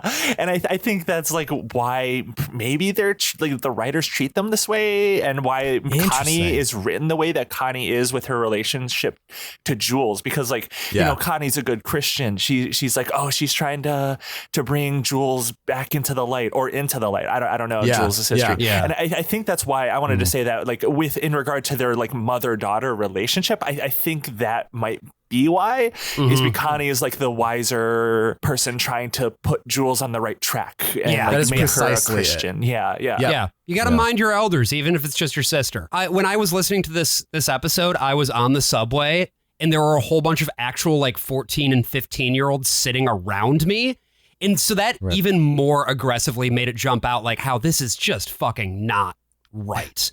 And speaking of things that aren't right, it's not right when an old man dies. It's very unfortunate. And that's exactly what happens to poor Vernon. Remember him? Well, he fucking died. June, were you wondering what like Vernon's backstory on Adventures in Odyssey was? Yeah, I wasn't really sure about that context. Yeah, let me tell you. There isn't any. The show is just like really familiar with Vernon. Yeah. They're like, oh yeah, Whit knows him. Whit's in Baltimore to visit him. And it's like, this guy has never appeared before. His wife has never appeared before. They're just so weird. Random fucking guy. I thought I either missed something. I was like, oh, I zoned out for like 10 minutes and missed this whole ass character being introduced. No. Okay. No. The only real thing you need to know about this is that it's a mechanical piece that they're setting up for Eugene's big decision. He's going to get offered a job with the foundation that sort of gave him the resources to do this, you know, experimental operation. Yeah. They're based out of Baltimore, Maryland, and Eugene is going to have to make a decision. Does he want to move to Baltimore or not? And this, of course, is going to impact the rest of his family. But the thing is, Buck, well, he is, you know, hanging out with Jules at church. And the pastor finds them and sort of like is like, oh, I saw you sneaking out of church. And then we get this fucking moment. Buck, Jules, thanks for coming tonight. Sure, it's been fun. Yeah. What did you think of my devotional? It was great. Yeah, fantastic. I learned so much. Oh, good. What did you learn? You know, about Jesus being nice. I don't remember talking about that. I think she means the part about how love, like you talked about in First Corinthians? Right, Corinthians. Right. How love it's is kind. And Jesus did kind things and was nice, like love. Mm-hmm. Well, Jesus wasn't always nice, but he was kind. I'm glad you still got something out of it. So much. Even though you left early. Right, yeah. All the fuck out. Well, I was inspired to write a song. I like songs and singing. Buck does too. Do you? Well, this might be an answer to prayer. How? The soloist for Wednesday's prayer meeting canceled, and I need someone to do special music. You two would be perfect. It even turns into down Gilead Lane music there at the end. So I had to clip this because, one, we have a pastor who is a main character again. Finally. Which is so rare on this show that's about Christianity and the church and everything. Really? So he's not like a reoccurring, like very common person in this role. I just assumed he would be like a figurehead in this world. Well, not when you have Whit. Yeah, no. Whit is the God King of Odyssey. Yeah, the ice cream shop owner is the pastor of this universe. And so usually you don't see pastors or churches on Adventures in Odyssey in the first years. Then a main character goes to seminary and becomes a pastor, and he's around for a little while, but then the kid playing his son's voice changed, and so they had to write him out because, God forbid, kids hear a teenager in the 90s. And too much skateboard. And so they have brought back this character. They have brought back a pastor. They have brought in a new character named Pastor Wilson Knox. They have given him a podcast in the series where he talks about certain... What? Yeah, some of them are musical episodes. They have representation for us. I love that we have representation in this world now. Yeah. So cool. So Wilson Knox was Whit's childhood bully back when he lived in Providence, not Providence, Providence, South Carolina. And he also married Whit's sister, who then promptly died. Then he became an itinerant pastor for many years, being funded by Whit's NSA front encyclopedia company. And now he has come back to Odyssey to hang out and make podcasts. Yes. You guys are giving me weird looks, Josh and AJ, and I don't know why. I'm not giving you weird looks. I knew all of this. I didn't, and I don't know what to do with this information. This all is very normal. Yeah.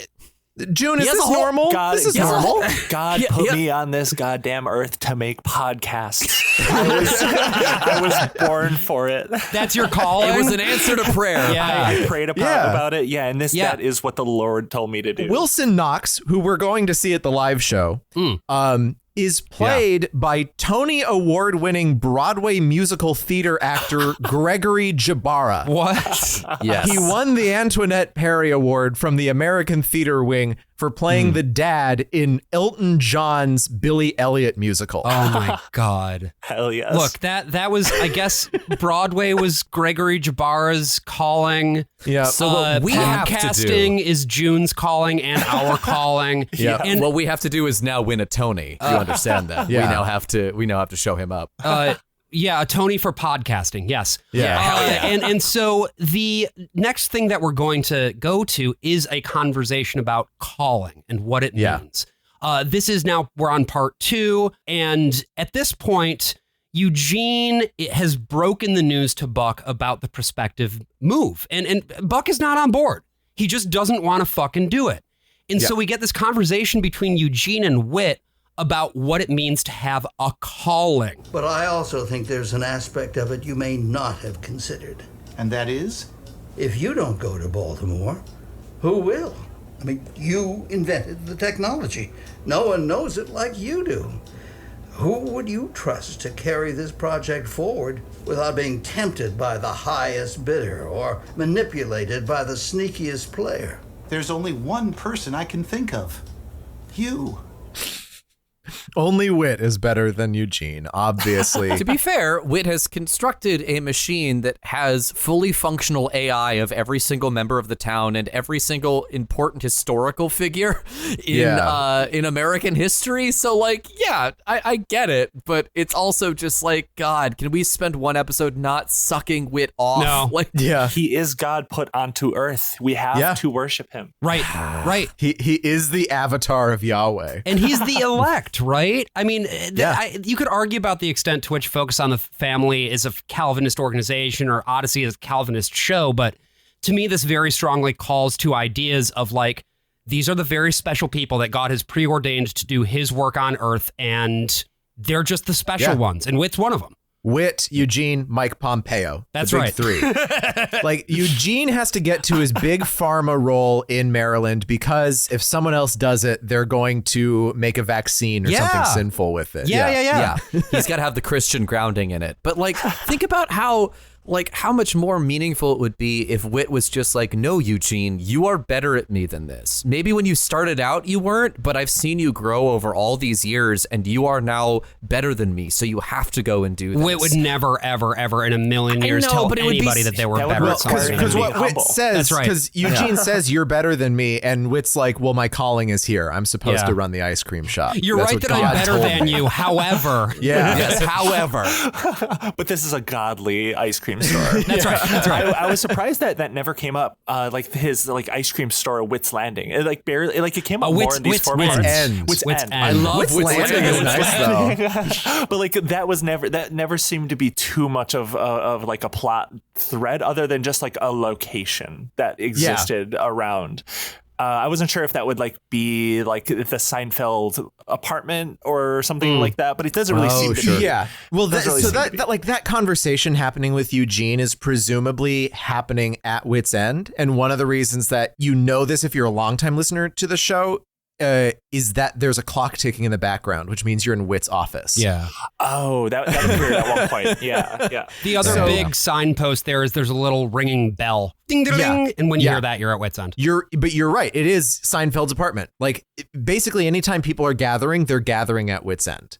And in these episodes that you listen to, we're certainly not hearing much about people serving ice cream. I don't really even know, does Connie still work there? Like, who's the employee there? Who's actually pulling in the revenue for minimum wage over here? But that's where the escape room is. That's where the holodeck is. That's where the train sets are. And the inventor's corner that he mentioned for the first time in 30 years. Here we then get, after that conversation about calling, Connie then learns a few things. Well, first of all, she learns that Jules is now dating Buck, and she does not take the news well. What are they thinking? thinking? Based on your expression, I assume this discussion concerns our love-struck adolescents. Hi, Eugene. Miss Kendall? Well, this can't happen. I mean, they don't know what they're doing. Though it certainly explains why they've been interested in going to church activities. Time together. Even singing a duet in church. They're singing a duet in church? So what do we do? Tell them not to date? Ground them from church? Well, we can't ground them from church. There's probably some verse in Leviticus about that. Conversely, from my studies of that particular book... Eugene, it's a joke. Then, So I thought this was a pretty good display of Eugene's voice in this episode. And so I just wanted to compare to what Will Ryan's real performance sounded like. Sure. So I grabbed a clip from the very last episode that he did as Eugene. So just listen to this. We love you like a son. Even if you choose not to have us adopt you, we'll always think of you as part of our family. Because frankly, it no longer seems like a family without you. Wow, he is old. What are they thinking? Based on your expression, I assume this discussion concerns our love-struck adolescents. Hi, Eugene. It's pretty seamless. Yeah. Yeah, it's hesitant. Yeah. Like in a way that a lot of impressions can be when they're trying to be like actually like accurate. There's, you kind of feel like he is doing an impression, but it's a good impression. Yeah. It's like a really, really good impression. And then mixed in with millions of little tiny samples of Will Ryan's actual voice and mixed all up and thrown back out. He sounds younger, actually. He does, yeah. Eugene was like a weird character to just like come into, because he wasn't present in the previous ones at all. No. The relationship with like him and Buck wasn't super clear to me at first. That was probably just because I came in kind of late. Sure. I think that was like just kind of on that in particular. Yeah. But you know, I think he doesn't seem to like relate to people like how a lot of the other people in this world talk to each other. He's like very matter of fact. Like I think this is a little bit later, but he is. I think they're like at the apartment later on, and he's like, "Yes, I observed that," and it's like he's like very robotic and strange, and I don't know if that's because he had that like brain issue. He was like he lost his memory or something. Like I still don't know his deal. I don't know what his deal is. The memory loss means absolutely nothing. It was just a plot thing that happened to him when he was coming back to the show to make it more suspenseful. Just like all the stuff that happened with that patient who he fixed and then the patient died, and it's like none of this matters. Like, so how long was he out of the show for? So, well, that's worth talking about, actually. So Will Ryan left the show in 2002, and he was gone until 2006. And that was the very last episode I ever listened to as a kid, was the one where he came back and they finally restored his memory and he was married and everything else. The reason why Will Ryan left is because, like we said earlier in the episode, you teed us up perfectly for this, June. This is all intentional. Oh, yeah. This is a union contract. It was not originally. They had all of these union actors like Will Ryan. You know, he was Petrie in The Land Before Time. He was Ziggy in the Ziggy cartoon series that Richard Williams did. Hal Smith, who was on the Andy Griffith Show, Walker Edmiston, who had been on Star Trek, who was Ernie Keebler in the Keebler Elf commercials. They were doing this show, as were all the kids, for a flat rate of $50 per episode. No way. Maybe some of the bigger names were getting paid a little bit more, but certainly what Dave Griffin, who played Jimmy Barkley, one of the recurring children, he said it was $50 per show. For the amount of influence and money that this organization has, that's insane. That is peanuts. That is nothing. Yeah. So, and no royalties, nothing of the sort. And so what happened to Dave Griffin was he was this main kid, his voice changed, and they wrote him out. And then they'd write him back in, and then they'd write him out again. So like he'd do like an episode once a year for a little while. And at that point, Will Ryan just realized this isn't tenable. This isn't tolerable. This is not something that we should be doing. So he went on a one-man strike. He said, I love you guys. I love making this show.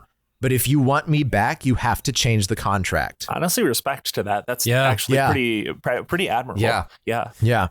But they held out for 4 years before he came back. Yep. And we'll talk a little bit about what they were planning if it didn't happen as well a little bit later.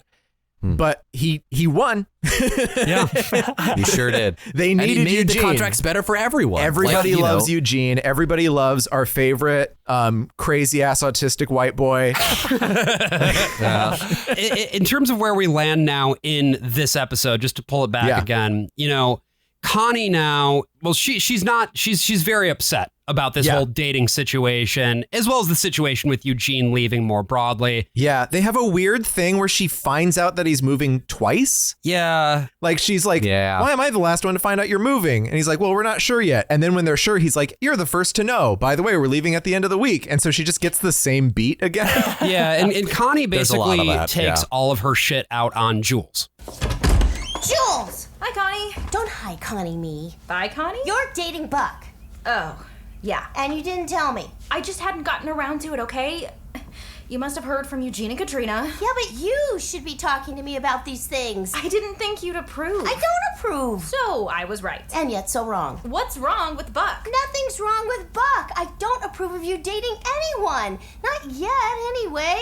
And you need to be honest and open with me. Pick one. Yeah.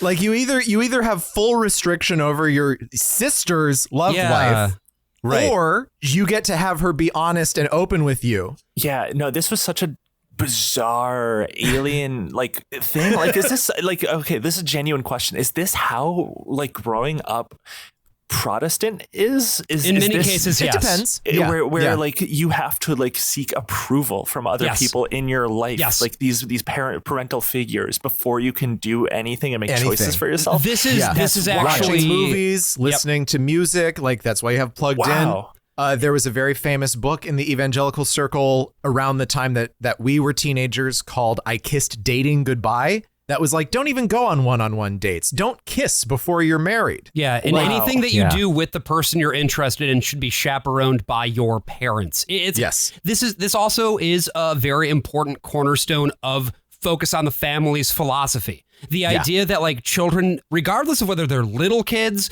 or, fucking 18-year-olds who are about to move out of the house, no matter where you're at, you should always be fully submissive to your parents. You really have no independent agency outside of that which your parents are willing to grant you. And to be fair, like that's also present in Catholicism too. Like, for sure. I think I grew up in a more like relaxed Catholic environment. Oh no, absolutely, and I think that like the difference like of me going to Catholic high school too, because that's where these rules really start like coming down more forcefully, because that's really where dating starts happening in earnest. Right. Yeah. I guess I didn't really have that experience, so I was freed of that torture, of that like authoritarian torture that they put these children through for like making choices about things they want. It's crazy. Yeah, they're not even doing anything. They're not even banging each other. They're not making out. They're not even flirting, really. No, they're reciting Shakespeare at lunch. Like that's their whole. They sing together sometimes. That's right. They sing at church together. Yeah, that's what's so great. Like that's what's weird about everyone in this world's reaction, where they're like, you're doing this, and they're like, we are just sitting next to each other. Yeah, we have contemplated holding hands, but we haven't done it yet. and they're like yelling at these kids. It's weird. The very next beat in this episode is about how like Eugene goes off with Buck and Katrina to Baltimore, and they see everything that the company or the foundation is willing to furnish Eugene with. But Buck is being a real fucking stick in the mud about it. He's like, I don't want the foundation paying for our housing, because they're like, oh yeah, this house is all paid for. Right. And then the guy is like, oh no, this was donated by a patient of the foundation. And I don't know. Yeah. We could certainly spend all of our time talking about the nature of the nonprofit industrial complex, but once again, we just have to keep moving to part 3. We get more Jules/Buck, more Buckles. We get more Eugene and Katrina talking to Connie, and we get more Connie having meltdowns because she doesn't want Eugene to leave. Yeah, this is just people going through it, the episode. Yep. There's going to be a going away function for Eugene at Whit's End, so there's some planning there. Jules has some deep-seated fears of abandonment that are triggered by Buck's impending departure. Buck copes through the power of song. And then Eugene has one other opportunity here where it's like, hey, what if we brought it to you instead? What if we just set up a brand new location in Odyssey? And it turns out that the reason that they've offered this opportunity to Eugene is that Connie called in a tip, I guess, and was like, hey, he doesn't actually want to leave. So then Eugene and Connie and Whit have it out. Whit, sorry, but I was... Miss Kendall. Oh, hi. Is there something you need to tell me about a certain conversation? With who? My new boss. Oh, well, why? What'd he say? He said the Foundation is considering moving the research to Odyssey. Really? Wow, that's great, Eugene. It's a miracle. That's not the word I'd use. What? Why would you do it, Connie? Loading a shotgun. Fear? But this is what everybody wanted. Isn't this what you wanted, Eugene? I mean, don't you want to stay here? Whit, don't you want them to stay? We had come to grips with our decision. We were at peace with it. This wasn't your decision to make, Connie. You Why? broke the circle. This is so insulting to the character of Connie. Yeah. Like, this is something Connie would do in, like, the first year that she was on the show as a high schooler. She's not a fucking child anymore. She's an adult. She's like a parent, essentially, right? To her sister who has no parents to take care of her. Like, she is a responsible woman with her own business who doesn't do this kind of shit and hasn't for ages. Right. And this is, and even then never did anything quite this grotesque, even when they were writing her in the most, like, absurd teenagery, a misogynistic way that they wrote her. And I'm wondering, June, was this another moment where you're like, how old are these people? Yeah. No, like Connie definitely came off to me as a little bit older, but like, everyone in this world just doesn't make sense to me. How is Connie able to call the institution the Foundation, I think, as they call it very ominously? They constantly called it the Foundation. It's the SCP Foundation. Yeah, and it's like, who did she call? Did she just like call the like a customer line? Whose favor was this? Who did she talk to? What did she say? How is this How random, does she convince them? Yeah, how does this random girl convince any of this? Like, it's a very dramatic series of episodes, but also the plot like is just like all over the place. And none of the characters seem consistent in any very real way, but it's like a very emotional beat. And then I don't know, it's like, this is just the most, I keep saying this, but this is the most important city in the world. Everything is happening here. This is like, this is the center of the universe. Yeah, and this is mostly a mechanical thing too, because like, it's very cheap writing. It's very contrived, and it's giving Eugene a reason to sort of like double down, right? And we get a little bit of Whit's wisdom here, Whit's famous wisdom. He says that this is Eugene's Abrahamic moment, which I thought that was wild. He's taking Buck up the mountain. He's gonna stab Buck through the heart, sacrifice him to God. Different Abrahamic moment. Yes, it's the one where just look, he had a lot. He lived a long time. I know, it's such a specific term that even I've been out of this so long that I was like, what the fuck does he? And I went immediately to Genesis 22, but no, he means the time that God told Abraham to move. Well, what? I guess there is something for every situation. I guess. Like, no, you gotta leave Mesopotamia and go to the Levant, and like that's it. If they lampshaded this just a little bit with just like someone be like, Connie, you're acting like a teenager right now. Yeah. Like that would be. You could. I mean, even then, they don't have that level of self-awareness. They're not going to do that. And back to the teenagers, Buck, who of course is just like this filthy redneck, is like, I'm going to light a bunch of fireworks because he and Jules, when they first met, they lit off fireworks and then got sent to jail. Oh, that's right. He serenades her and lights off some fireworks, and then he finds out that she left. But this was the moment where I'm like, this is a 16-year-old? Yeah. What? No, these are like 30-year-olds. She went and got herself a plane ticket and boarded a plane to go to Denver and then back on to California. No one does that. And she's seated next to a newsman?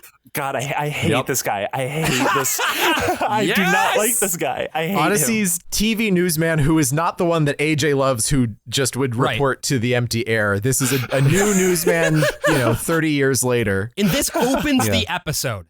So, let me get this straight. your boyfriend confessed to his parents that he'd been deceptive and then chose to do what's best for them instead of what he wanted to do for himself. He's got 3 scotches in front of him, openly To a smoking. seasoned veteran such as myself, it sounds more like having character and integrity. Fine. Maybe Stop it was talking the to right this thing child. to do in the traditional sense. Is there a more modernized view of right? You're a very frustrating person to talk with. So I've been told. That's an AJ line. That is an AJ line. That is an AJ line. Yes, that's a Simpsons line too. It's a line that I stole from the Simpsons. The rest of that, though, other than that kicker, it all feels very Phil Lawler coded to me. He loves doing exposition this way. Yeah, and it's so insufferable. Like, objectively, like he's not a bad person, that journalist or whoever, but he was just so. Oh my god! This guy is played by Keith Ferguson, who is Reaper in Overwatch. Oh, no way! Yeah. Amazing. I can hear it now. Yeah. He is also Marluxia in Kingdom Hearts. Okay. And he's in the Hitman games. What? I think this is our first Hitman voice actor. He plays Mandola in the bonus mission in Marrakesh. So the whole reason that we have Reaper here in the cabin, and he's put his guns in the overhead compartment, I'm assuming, is that he's mechanical. He's here for a mechanical purpose for the plot, which is that he gets a tip on his phone that is a video, and this is what he sees. What? That's Buck. That's your boyfriend. Well, now I can see why you call him selfish. Blatantly ignoring the plight of commuters. There's my house. He did all of this for me, and I wasn't even there. Proof of a navel-gazing generation. Boy tries to impress a girl at the expense of natural vegetation and the working public. Because I've been so consumed with my own hurt feelings. Our longest living Odyssey residents, the grand oak trees, must pay the price. That's a good one. It's pretty funny. I like that line so much. He has 2 good lines. Yeah. But yeah, Jules now has seen Buck's say anything moment, and she's immediately like, "Stop the plane!" We don't actually get to see it, but she's going to try to off the plane. beeline her way right back to Odyssey. And meanwhile, what a contrived way to get that across, though. It's just so it's stupid. so dumb. Just Unbelievable. come on. Hey, you know what? Somebody watched the Friends finale, I guess. So we go back to Odyssey now because it's party time. We're back at Whit's One End. grand party. Everyone comes in with everything for a huge party. Oh, this is a wonderful party, Whit. There are people here I haven't seen in years. Indeed, I hadn't seen Joe Finneman since he retired. Well, everyone in town wanted to come and say goodbye. Joe Finneman is a character he's Connie's uncle, and he was at Pearl Harbor when it was bombed. Oh, yeah, I remember that. The actor who played Joe Finneman died 20 years ago because he was born in 1914. Good year. Oh my god. Juniper, you appreciate this respect for canon, right? Yeah, absolutely. Yeah. Oh my god, that's fucking crazy. I love how long this show has been running. That's like an unironic, like total sincerity right now. It's like one of the more fascinating aspects of all of this is just how much lore there is, and like just these long running old ass characters that are just all dead. And one of those old ass characters where the voice actor is dead is the very next character who we hear. We have one more surprise for you, Eugene, Katrina. A very special one. I'm intrigued. I was surprised. I'm sure you'll all be as pleased as I am to know that a very dear friend that we haven't seen in some time was able to make it. And here he is now, cutting short his vacation in Florida. Mr. Walton. Bernard! It's great to see all of you. Oh, Mr. Walton, your unanticipated arrival is the optimum momentum of this party. And may I further say that No, you may not. Very well. That's his cousin.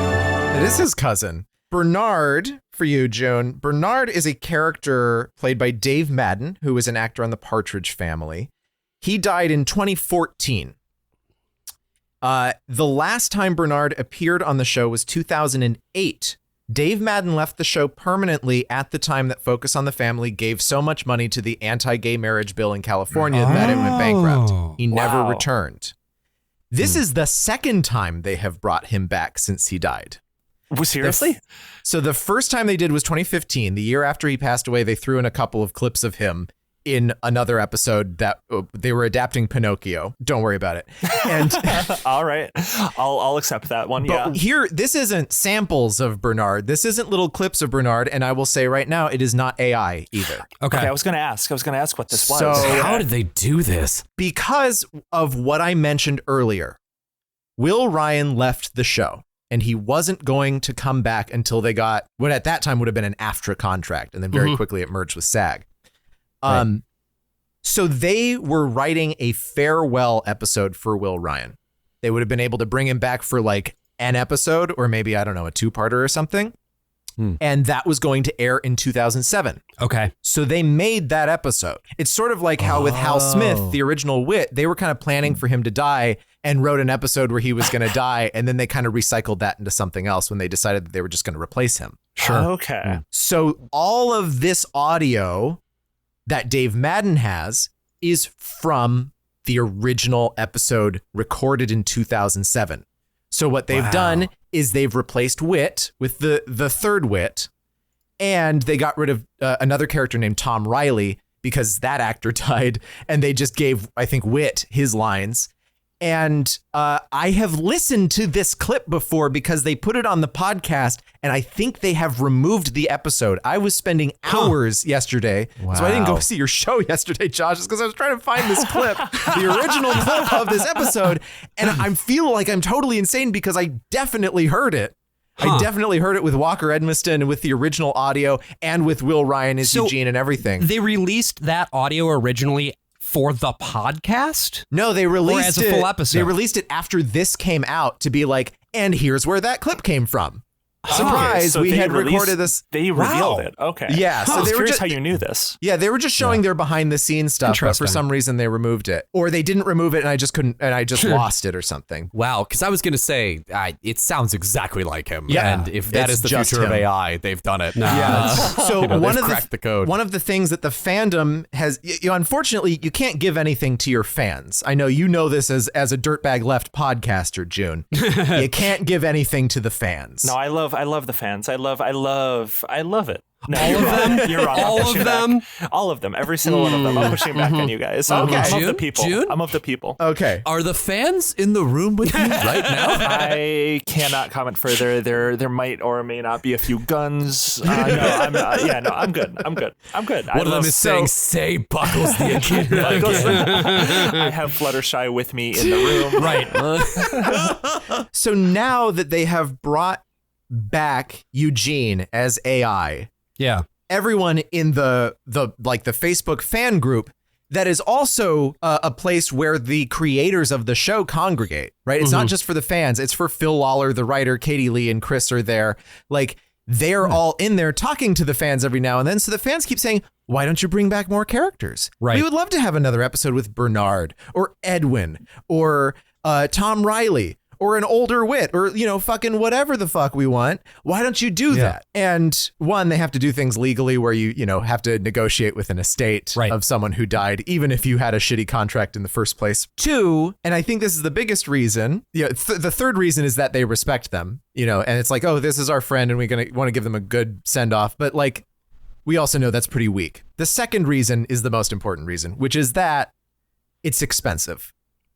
To do this 4-parter, and I think maybe this is part of why it's a 4-parter. Maybe they contracted a certain deal with a certain number of lines because you have to have your sound team go through all the old files and clip everything. Right. And the sound team is like heavily involved in the writing to make sure things fit correctly as well. Then you have to have another actor come in, do the voice. Then you have to pay the Ukrainian AI firm to blend it all together and make it sound right. That is way more work, just in terms of regular production hours that you're paying, and it's way more people involved. So they're not going to bring another character back with AI. They wanted this to be Will Ryan's send-off, but they've unfortunately, they've just gotten rabid fans. Yeah, they opened Pandora's box. Yeah. Oh, that's bad for them. Yeah. Yeah, they activated applesauce. and this is a question I had because there's a lot of claims that they have that this is actually what Will Ryan wanted, that they had actually had conversations with him about potentially doing this it's possible. on his death. His wife was totally on board. Okay.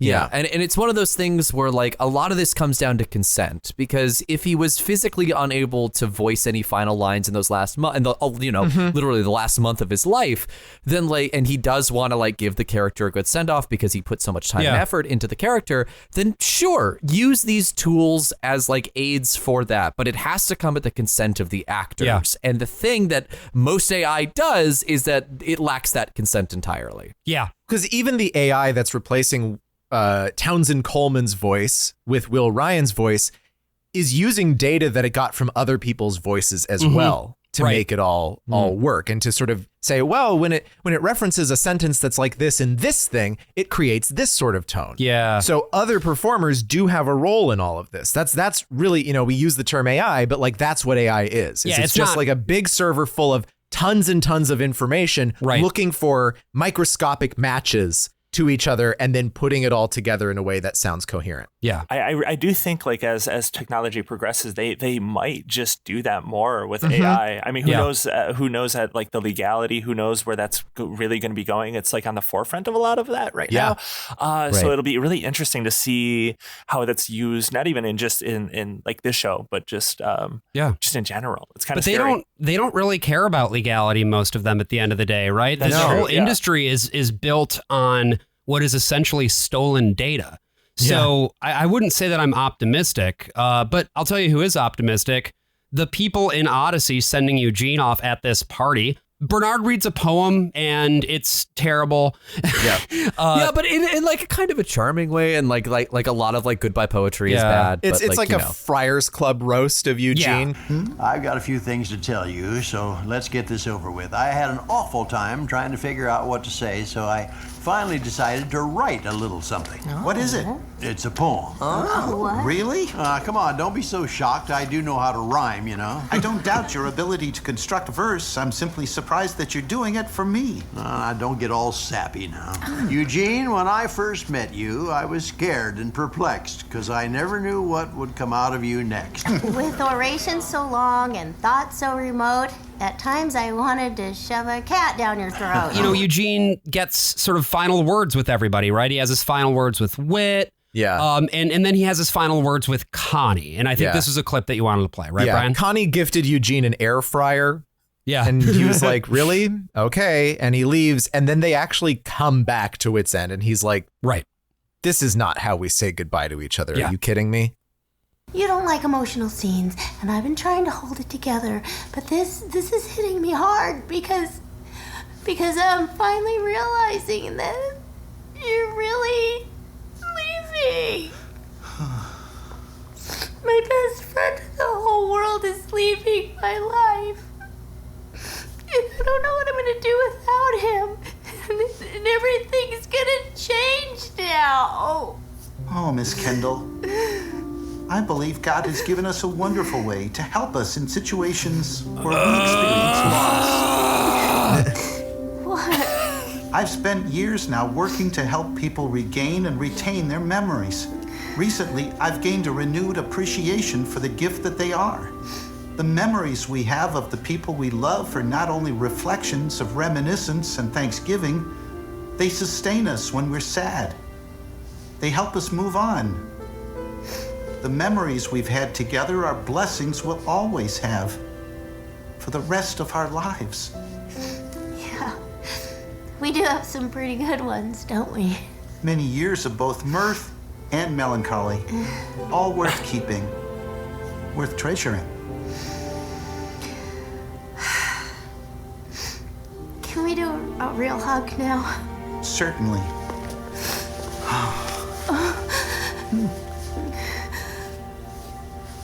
Eugene, you really need to rethink these vests. They make you look like a badger.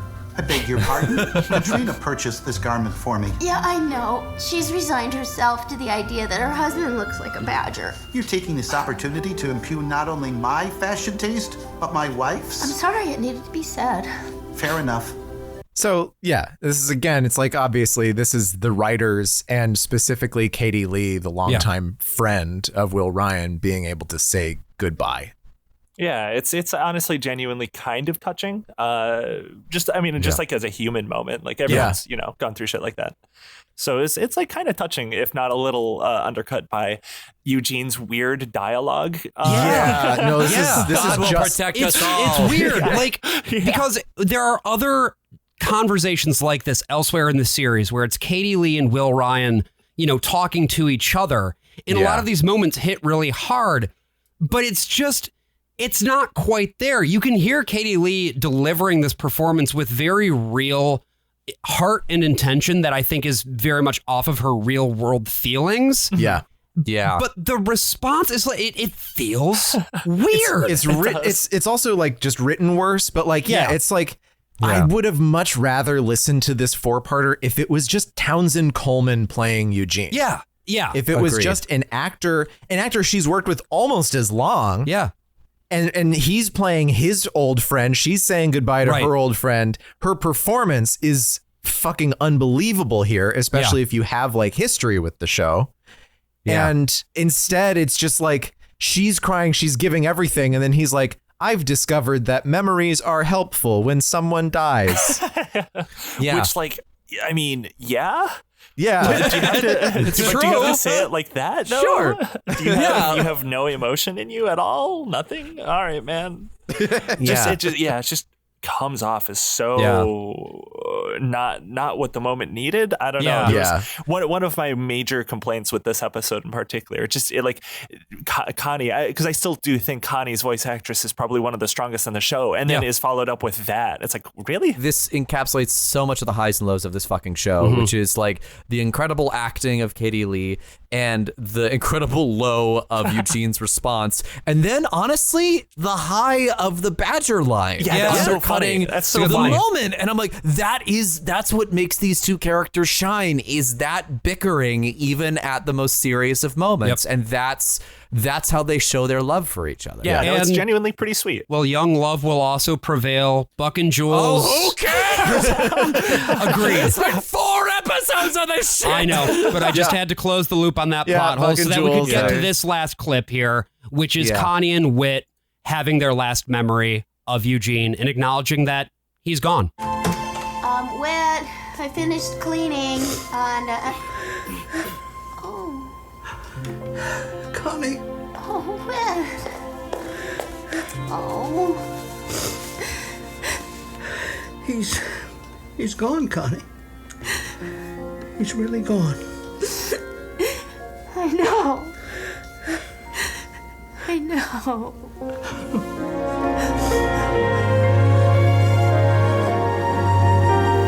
Yeah, sure. It should have ended with Connie. It should have ended with Connie and Eugene. That should have been like the final moment of the episode. I mean, that music is a bit much too. Yeah, but then they were like, no, we need Jules. We need to have like a little surprise with Whit where he reveals he's vulnerable. And it's like, I don't give a shit. Like, yeah, it's also like the music then has to be like, it's really sad, but it's gonna be okay, because then it transfers into this like, there's another melody that like shows up in there, and then finally we get to Chris. They did the same thing in Darkness Before Dawn too, where it's like, well, that man died. It's a beautiful day here in Odyssey, and then it like starts swelling again. It is a short. So I've already eulogized Will Ryan again. Go back to 2021. But I just wanted to say one more point on him as a person here. When I was just digging through and finding more information and looking up other obituaries, which hadn't been written at the time that we recorded our episode back then, he's not what you think of when you think of someone who's at Focus on the Family for 30 years. He used to hang out at the Playboy Mansion. He was a songwriter. He was an expert name dropper. He was very well versed and well read and kind of knew a little bit of everything, just like Eugene. And then I came across a very, very short tweet thread from his friend Milo Raison, who is an activist in LA, and it looks like New Mexico as well. And I just thought this was an interesting angle on the guy that I had never seen before. This was right after he passed away. She said, "My dear friend Will Ryan succumbed to pancreatic cancer yesterday. He wasn't on Twitter, but he did, among other things, work so that we might all have access to quality medical care in the form of Medicare for all. If we lived in a country with Medicare for all, Will Ryan would have been able to get the expensive diagnostic tests that were out of his reach. Taking those tests might have saved his life. But we live with the cruel reality in which life-saving medical care is beyond the reach of many. Weeks before Will Ryan passed away, he told me that the expensive diagnostic tests he needed were no longer covered by the health insurance he had through the Screen Actors Guild. Will was the voice of Petrie in The Land Before Time. Will had many talents: artist, singer, songwriter, actor. But by far, his most important talent was that he was a gracious and kind human who cared about others and worked to make our world a better place. It's weird. Acting is weird. Show business is weird. You do some gigs where it's like, well, it's so fun. My friends are here. I get paid to do this.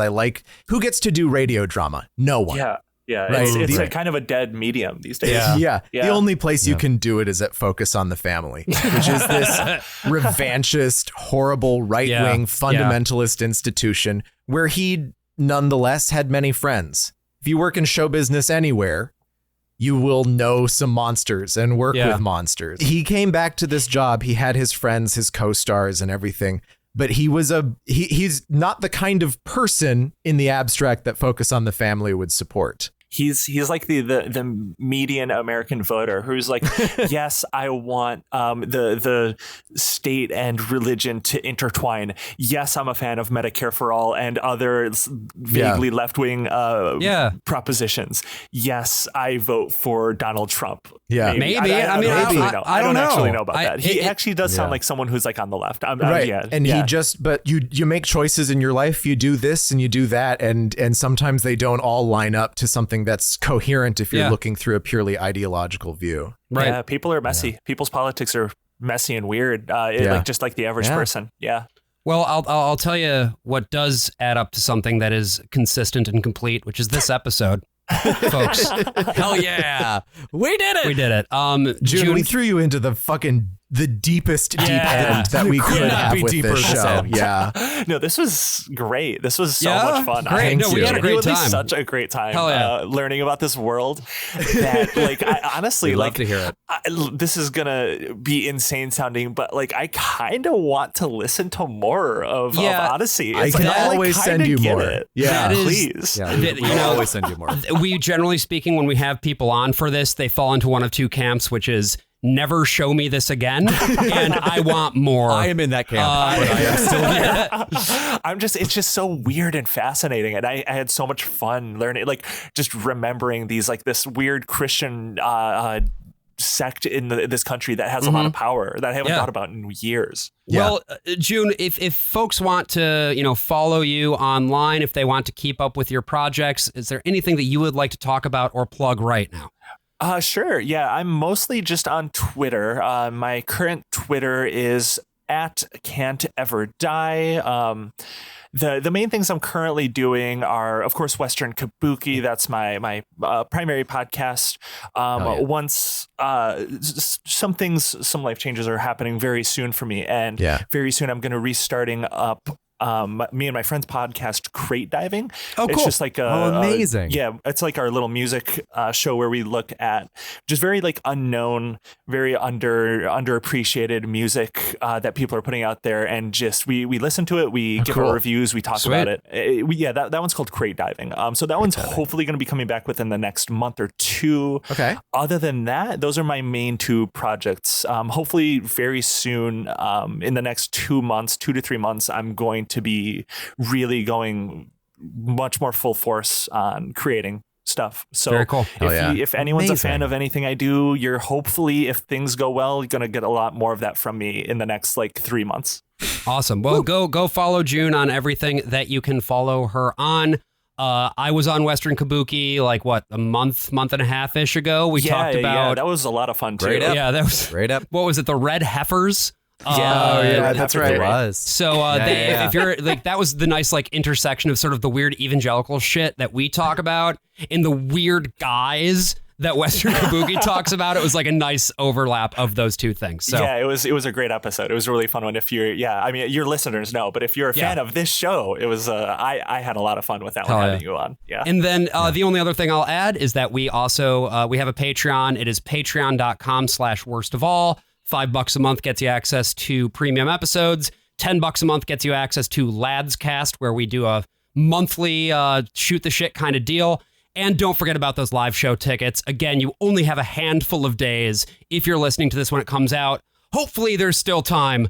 Come see us in Colorado Springs. We're going to talk about our experience at Focus on the Family. We're going to dive into the belly of the beast. That's right. And we're going to be doing a charity auction where we'll be giving away some amazing, well, not giving away, we're going to be auctioning away some fantastic, one-of-a-kind items and donating all of the proceeds to queer charities in Colorado Springs. So that's nice. We want to see you there. So we've talked a lot about how cool the magic trick is in this episode, of like how much like Will Ryan this AI ended up sounding. And it is a very cool and neat magic trick, but I have a feeling that a lot of studios going forward could use that magic trick for ill. So to end this episode, all I want to say is rest in peace, Will Ryan. May we never hear from Eugene again. I'm the worst of all possible AJs. I'm the worst of all possible Brians. And I'm the worst of all possible Joshes. See you next week.